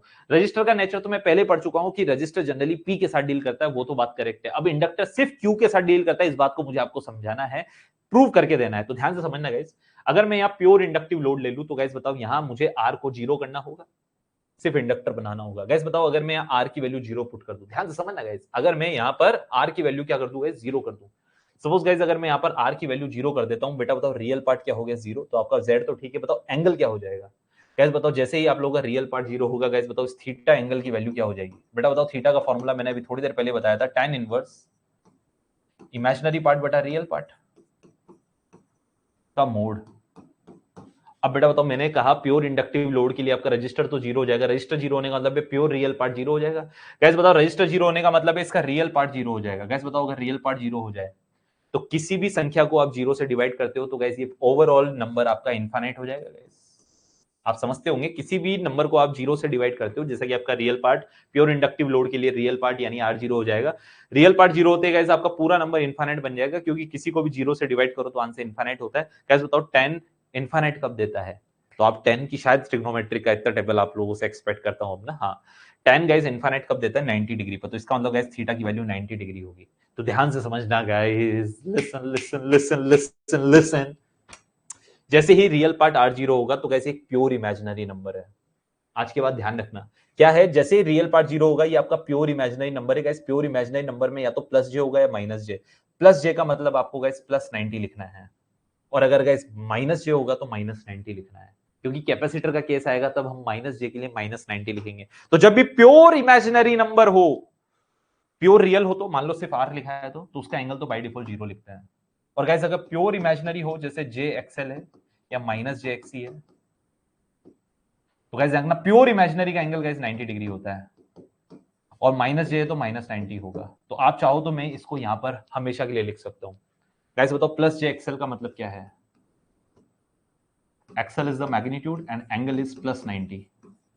Here x is the magnitude and angle minus j का मतलब माइनस 90 इज देयर। ठीक है ना? मेरे ख्याल से this should be very clear, क्योंकि जैसे आप रियल पार्ट को 0 करते हो गाइस आपका प्योर इमेजिनरी पार्ट बचता है। और गाइस मैंने यहाँ पे एक्सप्लेन किया है जैसे आपका रियल पार्ट 0 होता है ओवरऑल आपका इनफाइनाइट हो जाता है, और 10 इनफाइनाइट कब देता है? 90 डिग्री पर। तो इसका मतलब गाइस प्योर इमेजिनरी नंबर का एंगल कितना होता है? 90। अब सोचो गाइस अगर थीटा की वैल्यू जैसे कि 90 आई है इस पर्टिकुलर प्योर इंडक्टिव लोड के लिए बात करूं तो थीटा की वैल्यू 90, तो यहाँ पे भी 90, यहाँ पे भी 90 आएगा गाइस। अब बताओ अगर मैं यहाँ 90 पुट कर दूं, बेटा बताओ cos 90 की वैल्यू क्या होती है? बताओ cos 90 की वैल्यू बच्चा बच्चा जानता है 0 होती है। तो गाइस बताओ जैसे ही मैं प्योर इंडक्टिव लोड लूंगा थीटा 90 हो जाएगा। बेटा थीटा की वैल्यू यहाँ 90 पुट करते cos 90 की वैल्यू 0 होती है। गाइस 0 होते बताओ p का वैल्यू तो आपका 0 हो गया, यानी बताओ प्योर इंडक्टिव लोड के लिए गाइस p 0 होती है। और गाइस जैसे आप यहाँ थीटा पर 90 इस वाले में पुट करोगे तो sin 90 की वैल्यू 1 होती है, यानी कि आपका प्योरली 1 बनने के बाद सिर्फ s बचेगा, यानी q बराबर s बचेगा। इसका मतलब क्या है guys, pure inductive load p के साथ तो डील ही नहीं करता, क्योंकि p की वैल्यू इंडक्टिव लोड के लिए आती नहीं है।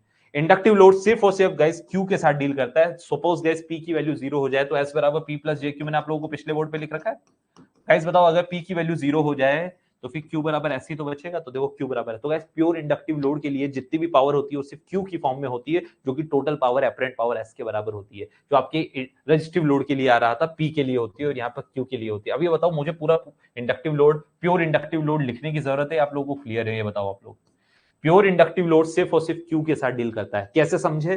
तो गाइस आप लोगों को प्योर इंडक्टिव लोड के लिए आर को 0 कर देना है, जिससे आपका एंगल 90 हो जाएगा। 90 पुट करते cos 90 की वैल्यू 0, यानी P बराबर 0 हो जाएगी। P बराबर 0 का मतलब है गाइस इंडक्टर को P से कोई मतलब नहीं है, यानी P पर सिर्फ किसका अधिकार है? सिर्फ रेजिस्टिव लोड R का अधिकार है। P पर किसका अधिकार है? सिर्फ रेजिस्टिव लोड R का अधिकार है। और Q पर किसका अधिकार है गाइस? सिर्फ L का अधिकार है। तो गाइस बताओ रेजिस्टिव लोड के लिए तो मैं पहले लिख चुका था, अभी इंडक्टर के लिए एक लाइन में क्या लिख दूं गाइस? L absorbs. एब्जॉर्ब्स क्यों लिख रहा हूं गाइस? एब्जॉर्ब का मतलब है ले रहा है। देखो गाइस P और Q दोनों का साइन पॉजिटिव है, यानी दोनों की दोनों आ रही है। आने वाले को क्या किया जाएगा? एब्जॉर्ब। तो गाइस रजिस्टर तो P को कंज्यूम करता है और इंडक्टर Q को एब्जॉर्ब करता है। तो just remember guys, inductor Q को क्या करता है? इंडक्टर Q को एब्जॉर्ब करता है। Just remember this thing, this is very important. तो गाइस बताओ हम लोगों ने रेजिस्टिव लोड के लिए तो क्या पढ़ा था? रेजिस्टिव लोड में गाइस R जो है P को कंज्यूम करता है। कंज्यूम का मतलब होता है गाइस कि रजिस्टर जनरली गैस पावर को रखता नहीं है, स्टोर नहीं रखता है, पावर को डिसिपेट करवा देता है, खर्च कर देता है, पावर लॉस करवा देता है, इसलिए इसको कंज्यूम कहते हैं, या डिसिपेट भी कह देते हैं। आर डिसिपेट्स पी या आर कंज्यूम्स पी, डिसिपेट कर देता है, कंज्यूम करवा देता है, लॉस करवा देता है। बट गाइस ध्यान रखना, इंडक्टर और कैपेसिटर की प्रॉपर्टी होती है कि ये पावर्स को एब्सॉर्ब करते हैं। एब्सॉर्ब या डिलीवर करेंगे बट स्टोर रखते हैं, स्टोर, खर्च नहीं करते हैं। इन्हें एनर्जी स्टोरिंग एलिमेंट भी कहते हैं। रजिस्टर स्टोरिंग एलिमेंट नहीं होता, एनर्जी लॉसिंग एलिमेंट होता है। एनर्जी का लॉस करवा देता है, कंज्यूम करवा देता है, डिसिपेट करवा देता है, या फिर लॉस करवा देता है। But guys inductor capacitor energy को स्टोर करने वाली डिवाइस, इसलिए ना एब्जॉर्ब्स लिखेंगे, है ना? इसके लिए क्या लिखेंगे? Absorb word. Here it is, here it is. Absorb क्योंकि आ रहा है। Here it is, here it is. तो गाइस बताओ आप लोगों को, जैसे रेजिस्टिव लोड में मैंने तीन चीजें बताई थी, रेजिस्टिव लोड में आपको तीन चीजें याद रखनी है।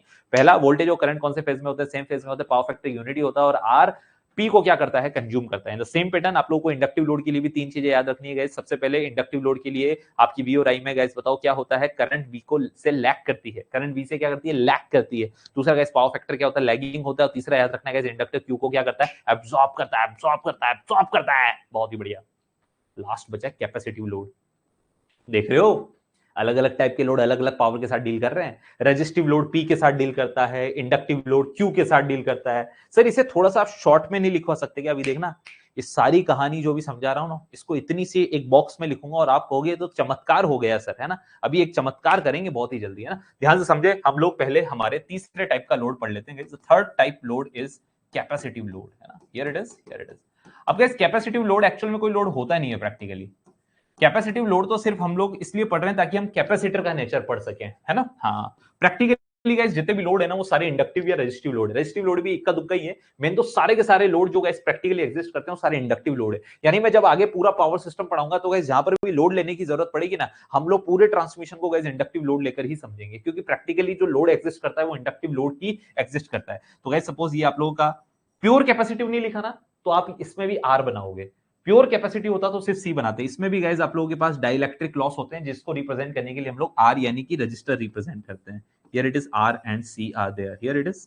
इसमें गाइस हमारे पास करंट आई फ्लो हो रही है, high potential to low potential, यानी V is there. Here it is, here it is. Now listen very carefully guys. हम लोग वही जो हमेशा निकालते हैं, पहले इंपीडेंस निकालेंगे गाइस। यहाँ आर प्लस जे एक्सएल था गाइस। बताओ आर अपनी जगह पर, कैपेसिटर का आपको इंपीडेंस आज ही लिखवाया है guys, R minus J XC is there. Here it is, here it is. थोड़ा सा आगे बढ़ते हैं गाइस। ये आप लोगों का mod of Z is there, यानी magnitude is there, that's okay. अब गाइस एंगल लिखना है। बेटा बताओ ये कौन से क्वाड्रेंट में एंगल जाएगा? ध्यान से समझो गाइस, मैंने अभी आपको क्वाड्रेंट समझाए थे। आपका रियल पार्ट पॉजिटिव है और इमेजिनरी पार्ट नेगेटिव है। यहां देखो गाइस, आपका रियल पार्ट गाइस पॉजिटिव है, इमेजिनरी पार्ट नेगेटिव है गाइस। ये फोर्थ क्वाड्रेंट का नंबर है, तो गाइस एंगल माइनस थीटा होगा। क्या होगा? Minus theta. अभी आप लोगों को समझा है। तो गाइस ये फोर्थ क्वाड्रेंट का एंगल है, इसलिए इसका एंगल क्या होगा गाइस? माइनस थीटा होगा, क्योंकि चौथे क्वाड्रेंट का नंबर है। Here it is, here it is. Next guys आप लोग करंट कैलकुलेट करेंगे। करंट का बेसिक फॉर्मूला गाइस वोल्टेज बटा इंपीडेंस देयर। वोल्टेज जिसका एंगल गाइस हम लोग 0 डिग्री लेते हैं। मैंने आपको पूरे पावर सिस्टम के लिए पहले बता दिया है। आई थिंक अब आप लोगों को चीजें काफी इजी समझ में आ रही हो। आप इस बात को नोटिस करें गाइस, जिनका मैथमेटिक्स अच्छा नहीं है ना, वो भी अगर बार बार लिखेंगे तो आप लोगों को चीजें अपने आप अच्छे से याद हो जाएगी। आपको एंगल 0 डिग्री याद हो सकता है, बट आपकी रटी हुई जो थ्योरेटिकल लाइन है उसको आप भूल सकते हो, बट इन चीजों को नहीं भूलोगे, है ना? ये लंबे समय तक चीज याद रखने वाले कंसेप्ट हैं। ये तरीके हैं किसी चीज को लंबे समय तक याद रखने के, है ना, समझने के। बट आप थ्योरी पर ज्यादा जाओगे, then theory can not be memorized for a long time period, है ना। बट हम लोगों को लंबे समय तक याद रखनी ये चीजें, है ना गाइस। जेड पर बात करें तो गाइस जेड का मैग्नीट्यूड मॉड ऑफ जेड और एंगल आप लोगों के पास माइनस थीटा इज देयर। यहाँ जगह गाइस वी अपॉन जेड को हम लोग आई कहेंगे। नाउ गाइस माइनस थीटा ऊपर जाएगा तो क्या बनकर जाएगा, plus theta is there, that's okay. अब गाइस बताओ अगर मैं इसका भी फेजर डायग्राम बनाना चाहूं, this is Z and I, this is Z and I. Guys मैं इसका फेजर डायग्राम बनाना चाहूंगा, हियर इट इज। आओ फेजर डायग्राम बनाते हैं गाइस। तो बेटा बताओ फेजर डायग्राम बनाऊं तो हम लोग हमेशा v को रेफरेंस लेते हैं। अब गाइस बताओ आपको i को बनाना है। गाइस बताओ i का एंगल कितना है, प्लस थीटा, यानी first quadrant. First quadrant guys बताओ 0 डिग्री के ऊपर होता है। सो गाइस हम लोगों ने यहाँ करंट ड्रॉ किया, here it is, here it is. ये आप लोगों का करंट ड्रॉ किया। गाइस ध्यान रखना आप लोगों को ऊपर की तरफ बनाना है। फर्स्ट क्वाड्रेंट में theta is your positive angle, here it is, here it is. तो गाइस आप लोगों का theta with the positive angle is here, here it is, here it is. बहुत ही बढ़िया। गाइस आप लोग यहाँ पर करंट के बारे में लिख सकते हैं। गाइस करंट वोल्टेज से आगे है, इसलिए हम यहाँ कह सकते हैं guys current Leeds voltage V by angle theta is there. Here it is, here it is. This should be very clear to you. Here it is, here it is. This is important guys ना, कि current आप लोगों का voltage से capacitive load के लिए lead करता है। तो ध्यान रखना गाइस, कैपेसिटिव लोड के लिए this is very important guys. Inductive load का पावर फैक्टर ऑलवेज लैगिंग होता है, वैसे ही कैपेसिटिव लोड का पावर फैक्टर हमेशा क्या होता है गाइस, ध्यान रखना guys, its power factor is permanently leading power factor is there, है ना। For always its power factor is leading power factor. Just remember it is. Here it is. Here it is. Just remember this is important. तो guys दो important point, पहला बात यहाँ current lead करता है इसलिए leading power factor. Next guys आप लोगों के पास ये जैसे हम लोग हर जगह लिख रहे हैं भाई कौन सा इंडक्टर या रजिस्टर कौन सी पावर के साथ कंज्यूम करेगा कि डिलीवर करेगा। इसको बनाने के लिए गाइस आओ हम हमारे next concept S is equals to V I conjugate यानी पावर वाले पर आते हैं। वी का एंगल गाइस परमानेंटली आप लोगों के पास 0 डिग्री करंट के बारे में लिखे हैं, तो गाइस करंट का आपको कॉन्जुगेट लेना है। कॉन्जुगेट का कारण बताऊंगा, डोंट वरी। गाइस बताओ करंट आप लोगों का प्लस थीटा है, कॉन्जुगेट लोगे तो क्या बनेगा guys, minus theta is there. बहुत ही बढ़िया, जिसे आप लोग गाइस मॉड ऑफ एस या एस कह सकते हैं मैग्नीट्यूड के तौर पर। गाइस 0 माइनस थीटा आप लोगों के पास बचेगा। अब जैसा कि गाइस आपको एस के दो हिस्से पी और क्यू करने हैं। पी गाइस आपका रियल पार्ट जिसमें आप एस के साथ कॉस यूज करते हैं, और क्यू इमेजिनरी पार्ट जिसमें एस के साथ साइन यूज करते हैं। गाइस बताओ हमारा एंगल एस का माइनस थीटा आ रहा है, मैंने एज इट इज लिख दिया minus theta is there. Guys जैसा कि आप सब जानते हैं माइनस थीटा फोर्थ क्वाड्रेंट का एंगल है, माइनस थीटा फोर्थ क्वाड्रेंट का एंगल है। आप लोग देख सकते हैं दिस इज अवर क्वाड्रेंट।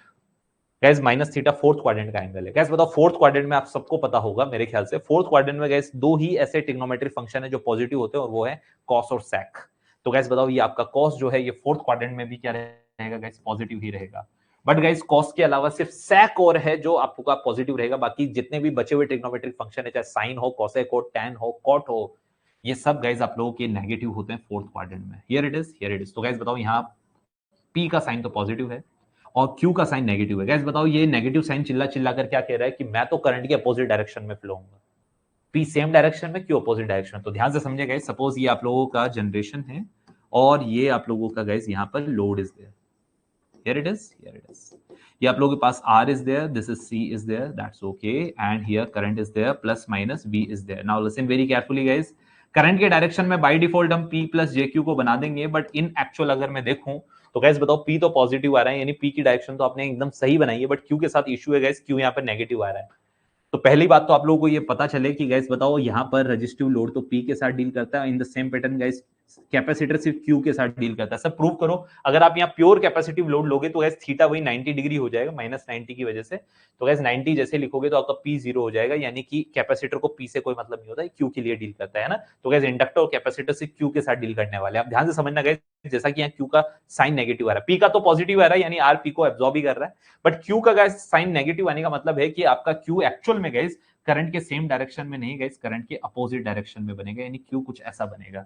यानी Q गाइस बताओ करंट आ रही है, बट गाइस Q जो है वो आएगा नहीं, वो जाएगा। जाने का मतलब है गाइस बताओ आपका कैपेसिटर इस Q को एब्जॉर्ब कर रहा है कि डिलीवर कर रहा है। तो गाइस बताओ आपका कैपेसिटर इस Q को क्या कर रहा है, डिलीवर कर रहा है, यानी करंट की तरह ले नहीं रहा, भेज रहा है। यानी गाइस बताओ कैपेसिटर के लिए क्या लिख सकता हूं, कैपेसिटर का Q गाइस यहाँ नेगेटिव आने का मतलब क्या है कि आपका कैपेसिटर गाइस Q को क्या कर रहा है, डिलीवर कर रहा है, delivers Q। I think this should be very clear to you guys. Here it is, here it is. So guys, this is a very very important statement. आप लोगों का रेजिस्टिव लोड तो P को consume करता है और inductor Q को absorb करता है और कैपेसिटर Q को डिलीवर करता है। This should be very clear. अब बात बता दो कॉन्जुगेट का यूज क्यों करते हैं।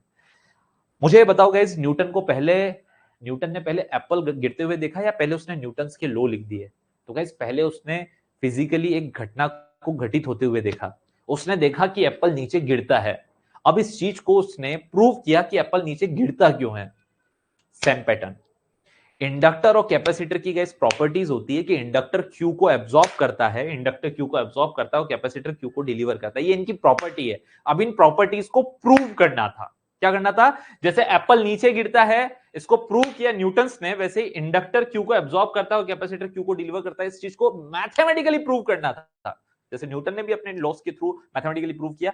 कैपेसिटर और इंडक्टर की इस प्रॉपर्टी को भी मैथमेटिकली प्रूव करना था। तो गाइस ध्यान रखना, ये मैथमेटिक्स से आए हुए रिजल्ट नहीं है, ये तो प्रैक्टिकल रिजल्ट है, इन्हें मैथमेटिक्स से प्रूव करना था।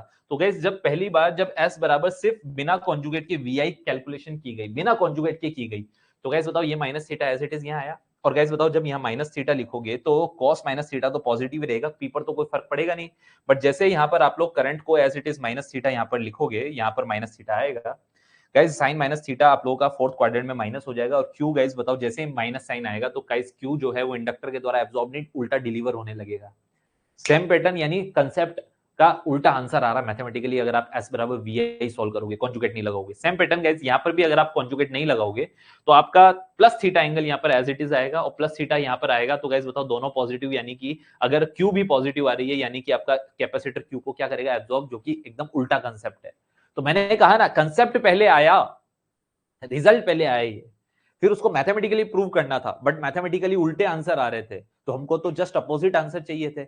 यानी कि बिना कॉन्जुगेट के सॉल्व करोगे तो कैपेसिटर, ये इंडक्टर जो है वो क्यू को एब्जॉर्ब नहीं गाइस डिलीवर करने लगेगा और कैपेसिटर क्यू को डिलीवर की जगह एब्जॉर्ब करने लग रहा था।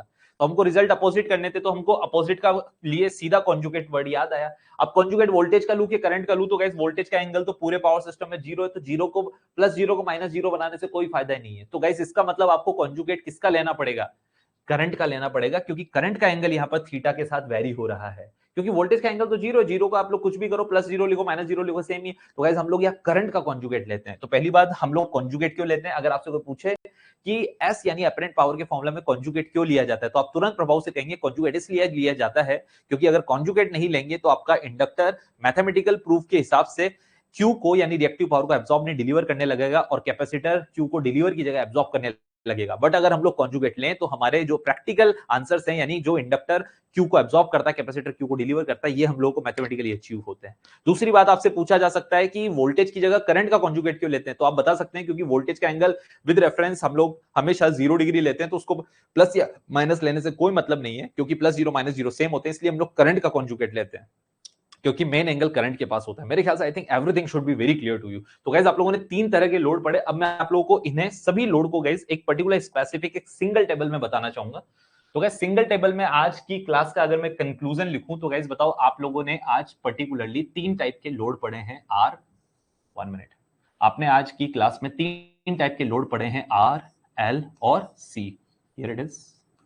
और इन तीनों लोड को आपने पावर के हिसाब से डिवाइड किया है, पी और क्यू के हिसाब से। Here it is, here it is. क्योंकि गाइस जरूरत किसको है? पावर की, तो हमारे लोड को जरूरत है। तो आपको पावर पढ़नी है तो पहले लोड पढ़ना जरूरी था, तो हम लोगों ने पावर का नेचर गाइस लोड के हिसाब से स्टडी किया है। अगर गाइस आप प्योर रजिस्टिव लोड की बात करो तो रजिस्टर को सिर्फ पी से मतलब है, इसके लिए क्यू की वैल्यू क्या होती है? 0। इसको क्यू से कोई मतलब नहीं है, आज ही हम लोगों ने पढ़ा है। सारी की सारी एस गाइस इसके पास पी की फॉर्म में आ जाती है। Here it is, here is.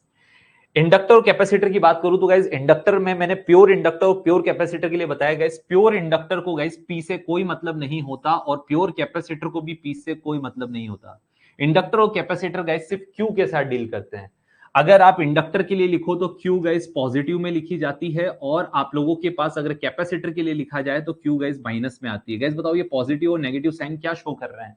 तो गाइस पॉजिटिव साइन चिल्ला चिल्ला कर कह रहा है कि इंडक्टर आप लोगों के रिएक्टिव पावर यानी क्यू को क्या करता है गाइस? एब्जॉर्ब करता है। In the same pattern guys negative sign क्या शो कर रहा है कि आपका कैपेसिटर गाइस माइनस का मतलब है जस्ट उल्टा डायरेक्शन होगा करंट के, यानी कि आपका कैपेसिटर रिएक्टिव पावर क्यू को क्या करता है? डिलीवर करता है। मेरे ख्याल से this things will be very clear to you. और आप लोगों का गाइस कैपेसिटर और इंडक्टर को पी से मतलब नहीं है, और आपके रेजिस्टिव लोड को किससे मतलब नहीं है? क्यू से मतलब नहीं है। ध्यान से गाइस, इसका वैल्यू ये 0 जो आ रहा है ये क्या शो कर रहा है? तो गाइस ध्यान रखना, ये शो कर रहा है कि इसका पावर फैक्टर यूनिटी है। तो मैं यहां लिख देता हूं, ज्यादा बेहतर है। ध्यान रखना गाइस, आप लोगों का रजिस्टिव लोड का पावर फैक्टर आज ही हम लोगों ने पढ़ा है guys, it has unity power factor. Here it is, here it is. It has unity power factor. Here it is. Inductor का पावर फैक्टर क्या होता है गाइस? तो just remember its power factor is lagging power factor is there. Next guys, capacitor पर बात करें तो just remember guys, its power factor is guys, leading power factor is there, here it is. So just remember guys, unity power factor, lagging power factor and capacity power factor. तो ये आपके power factors की कहानी और ये आप लोगों के पावर्स एब्जॉर्ब करने की कहानी। गाइस ध्यान रखना, यहाँ पर सिर्फ पी आप लोगों के पास आ रही है, तो गाइस ध्यान रखना, रजिस्टर जो है वो आप लोगों के पी को एब्जॉर्ब तो नहीं लिखेंगे, डिसिपेट लिख दें या कंज्यूम्स लिख दें पी को। Here it is. मेरे ख्याल से this should be very clear to you. अब बताओ, आज मैंने इस पूरी टेबल के अलावा कुछ और पढ़ाया है क्या? मेरे ख्याल से इस पूरी टेबल के अलावा मैंने आज कुछ नहीं बताया है, बस हर चीज को डेराइव करके बताया। और इस मैथमेटिक्स का तो बल्ले ही बल्ले, मैंने आप लोगों को ये पूरी कहानी वोल्टेज का एंगल 0 डिग्री लेते हैं उसके लिए समझाया, या आपको इंपीडेंस और रिएक्टेंस का कंसेप्ट समझाया, जो काफी स्टूडेंट छोटी छोटी मिस्टेक करते हैं, आपको नेटवर्क में काफी हेल्प करेगा। क्वाड्रेंट के बारे में अच्छे से समझाया, आप लोग दोबारा से रिकॉल कर सकते हैं, और आप लोगों के कॉम्प्लेक्स नंबर को रिप्रेजेंट करने का तरीका बताया, और जितनी पर्टिकुलर 3 डेरिवेशन तीनों लोड के लिए करवाए गए उससे ये रिजल्ट निकल कर आए हैं। अब गाइज, अब यहां से कहानी शुरू होती है पावर फैक्टर की। अभी तक तो किस पर बात चल रही थी? पावर पर। ध्यान से समझना, आज का क्लास का टॉपिक मैंने पहले ही डाल रखा है, बेसिक्स ऑफ पावर। तो आज हमने पावर का बेसिक पढ़ा, और गाइस पावर किस पर निर्भर करती है? आपके लोड के नेचर पर निर्भर करती है। अब ध्यान से समझना गाइस, बताओ यहां पर आपने दो तरह की पावर पढ़ी, पी और क्यू। एस तो कोई पावर होती नहीं, साथ में रिप्रेजेंट करने का तरीका। बात आती है इन दो पावर में भी दो पावर क्यों होती है? एक ही पावर होनी चाहिए ना पी। ये क्यों बनाइए? तो गाइस हमने क्यू से पूछा, यानी रिएक्टिव पावर क्यू से पूछा, हु आर यू? तो देखो रिएक्टिव पावर क्यू क्या कहती है।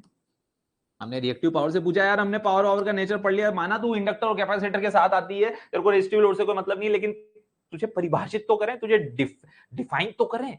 तो गाइस रिएक्टिव पावर से जब हमने पूछा who are you in actual, क्योंकि हमें पावर सिर्फ एक ही चाहिए, तीन थी, तीन में से हमने एस को तो हटा दिया, पी और क्यू बची। अब पी और क्यू में से हम क्यू को बोल रहे हैं, यार तू कौन है, निकलना है यार यहाँ से, हमको सिर्फ एक ही पावर चाहिए। तो क्यू ने बोला that I am nothing. Q की डेफिनेशन क्या होती है? That I am nothing, I am only for the representation of power factor. तो गाइस बताओ, क्यू कुछ नहीं होती, क्यू सिर्फ और सिर्फ पावर फैक्टर का रिप्रेजेंट करने आती है। हमने बोला कैसे? तो देखो गाइस, पहली बात, क्यू का डेफिनेशन क्या? Q is nothing, it is only for the representation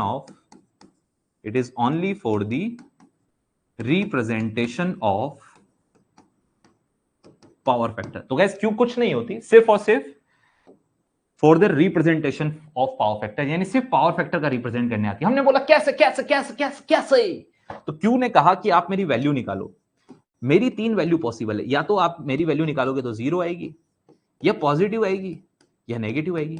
हमने कहा हाँ, किसी भी पर्टिकुलर वेरिएबल की तीन ही तो वैल्यू पॉसिबल है। तो क्यू यानी रिएक्टिव पावर कहती है आप मेरी वैल्यूज निकालो, मेरी ये तीन ही तो वैल्यू पॉसिबल है। हमने बोला हाँ, किसी भी नंबर की ये तीन ही वैल्यू पॉसिबल है, या तो 0 से बड़ी या 0 से छोटी। 0 से बड़ी को प्लस कहते हैं, 0 से छोटी को नेगेटिव कहते हैं, या फिर खुद 0 हो। तो बोलता है रिएक्टिव पावर की आप मेरी वैल्यू निकालो, अगर मेरी वैल्यू 0 है तो इसका मतलब मैं पावर फैक्टर को कैसे शो कर रही हूं, आप अपनी ऊपर वाली टेबल में देख लो। हमने बोला देखते हैं। बेटा बताओ, जब क्यू की वैल्यू 0 हो तो पावर फैक्टर आप देख सकते हो, रजिस्टिव लोड होता है और यूनिटी पावर फैक्टर होता है। हमने कहा अरे भाई साहब, ये तो गजब हो गई, इसने तो पावर फैक्टर को शो कर दिया। हाँ, अब क्यू बोलता है मेरी वैल्यू अगर पॉजिटिव हो, देखो गाइस यहाँ पर क्यू की वैल्यू पॉजिटिव ये रही।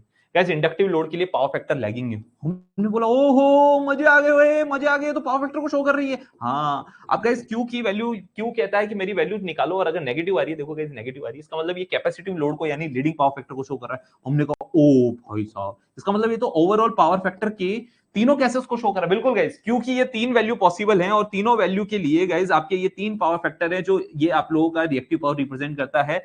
तो क्यू से हमने पूछा हु आर यू, तो क्यू ने बोला आई एम नथिंग, मैं तो एक इमेजिनरी पावर हूं, मैं कुछ नहीं हूं, मैं तो सिर्फ और सिर्फ यहां पर पावर फैक्टर को रिप्रेजेंट करने आई थी। यानी हमने क्यू से पूछा तुमको शादी में किसने बुलाया? जी बोला मैं तो पावर फैक्टर को रिप्रेजेंट करने आई हूं, है ना।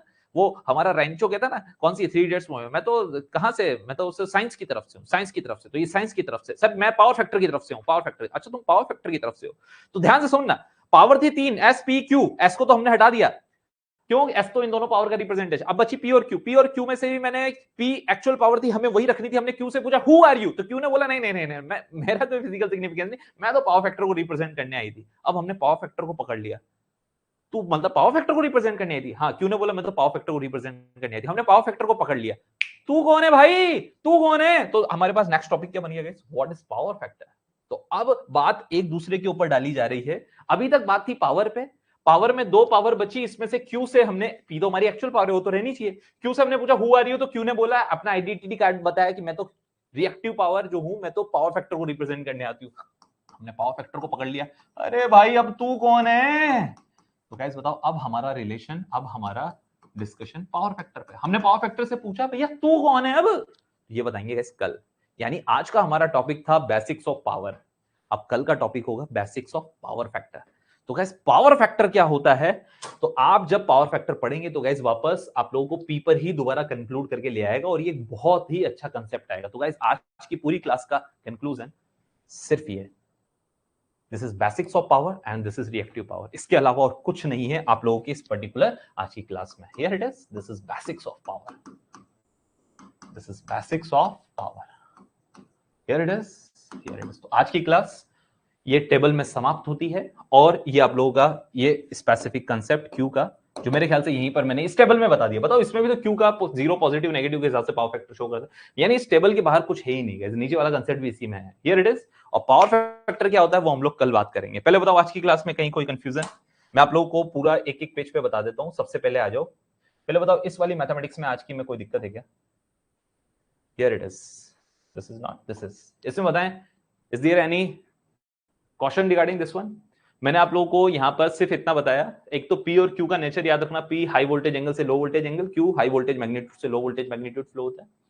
आप लोगों का गाइस वोल्टेज रिसीविंग एंड का एंगल हमेशा बाय डिफॉल्ट 0 डिग्री लेते हैं हम लोग, क्योंकि P हाई वोल्टेज एंगल से लो वोल्टेज एंगल फ्लो होती है। ये इसका कंसेप्ट था।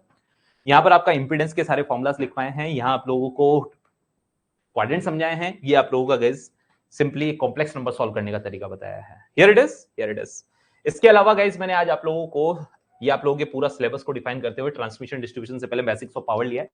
पावर समझाई, मेरे ख्याल से पावर के सारे नाम, units, everything should be very clear to you. इसके बाद मैंने आप लोगों को बताया कि पावर की डिमांड के हिसाब से हम लोग पावर को डिसाइड करते हैं। भाई आवश्यकता ही आविष्कार की जंग, तो आवश्यकता लोड को दी, हमने लोड पढ़ा। सबसे पहले रेजिस्टिव लोड मेरे ख्याल से बहुत अच्छे से क्लियर होगा। 3 चीजें याद रखनी, रेजिस्टिव लोड में वोल्टेज और करंट सेम फेज में होता है, पावर फैक्टर यूनिटी होता है, और आर पी को कंज्यूम करता है। सेम इंडक्टिव और कैपेसिटिव लोड के लिए गाइस, इंडक्टिव लोड में आपका करंट लैग करता है, पावर फैक्टर लैगिंग होता है, और इंडक्टर Q को एब्जॉर्ब करता है। कैपेसिटिव लोड में गाइस सेम चीजें, आपका करंट लीड करता है, power factor leading power factor होता है, और कैपेसिटर रिएक्टिव पावर Q को डिलीवर करता है। अब इस सारी बात का कंक्लूजन मैंने एक सिंपल सी छोटी सी टेबल में बनाकर आप लोगों को बता दिया कि आप लोगों का इंडक्टर कैपेसिटर को P से कोई मतलब नहीं है, और रजिस्टर को Q से कोई मतलब नहीं है। रजिस्टर के लिए Q P पॉजिटिव आने का मतलब है R P को कंज्यूम करता है, और गाइस बताओ इंडक्टर के लिए Q पॉजिटिव आने का मतलब है L जो है वो आपके इंडक्टर जो है Q को एब्जॉर्ब करता है, और कैपेसिटर माइनस के आता है यहाँ पर Q, यानी कि कैपेसिटर Q को डिलीवर करता है। पावर फैक्टर मैंने आप लोगों को तीनों के बताए हैं, इसके अलावा और कहीं कुछ नहीं है। पावर फैक्टर हम लोग कल से पढ़ेंगे, मेरे ख्याल से everything should be very clear to you. Power factor हम लोग कल से पढ़ेंगे गाइस। अपने सभी फ्रेंड्स को गाइस क्लासेस शेयर करें अगर आप लोगों को अच्छी लगी हो तो। बाकी हम लोग कल मिलते हैं हमारे सेकंड लेक्चर, जिसका नाम होगा basics of power factor. Okay guys, thank you.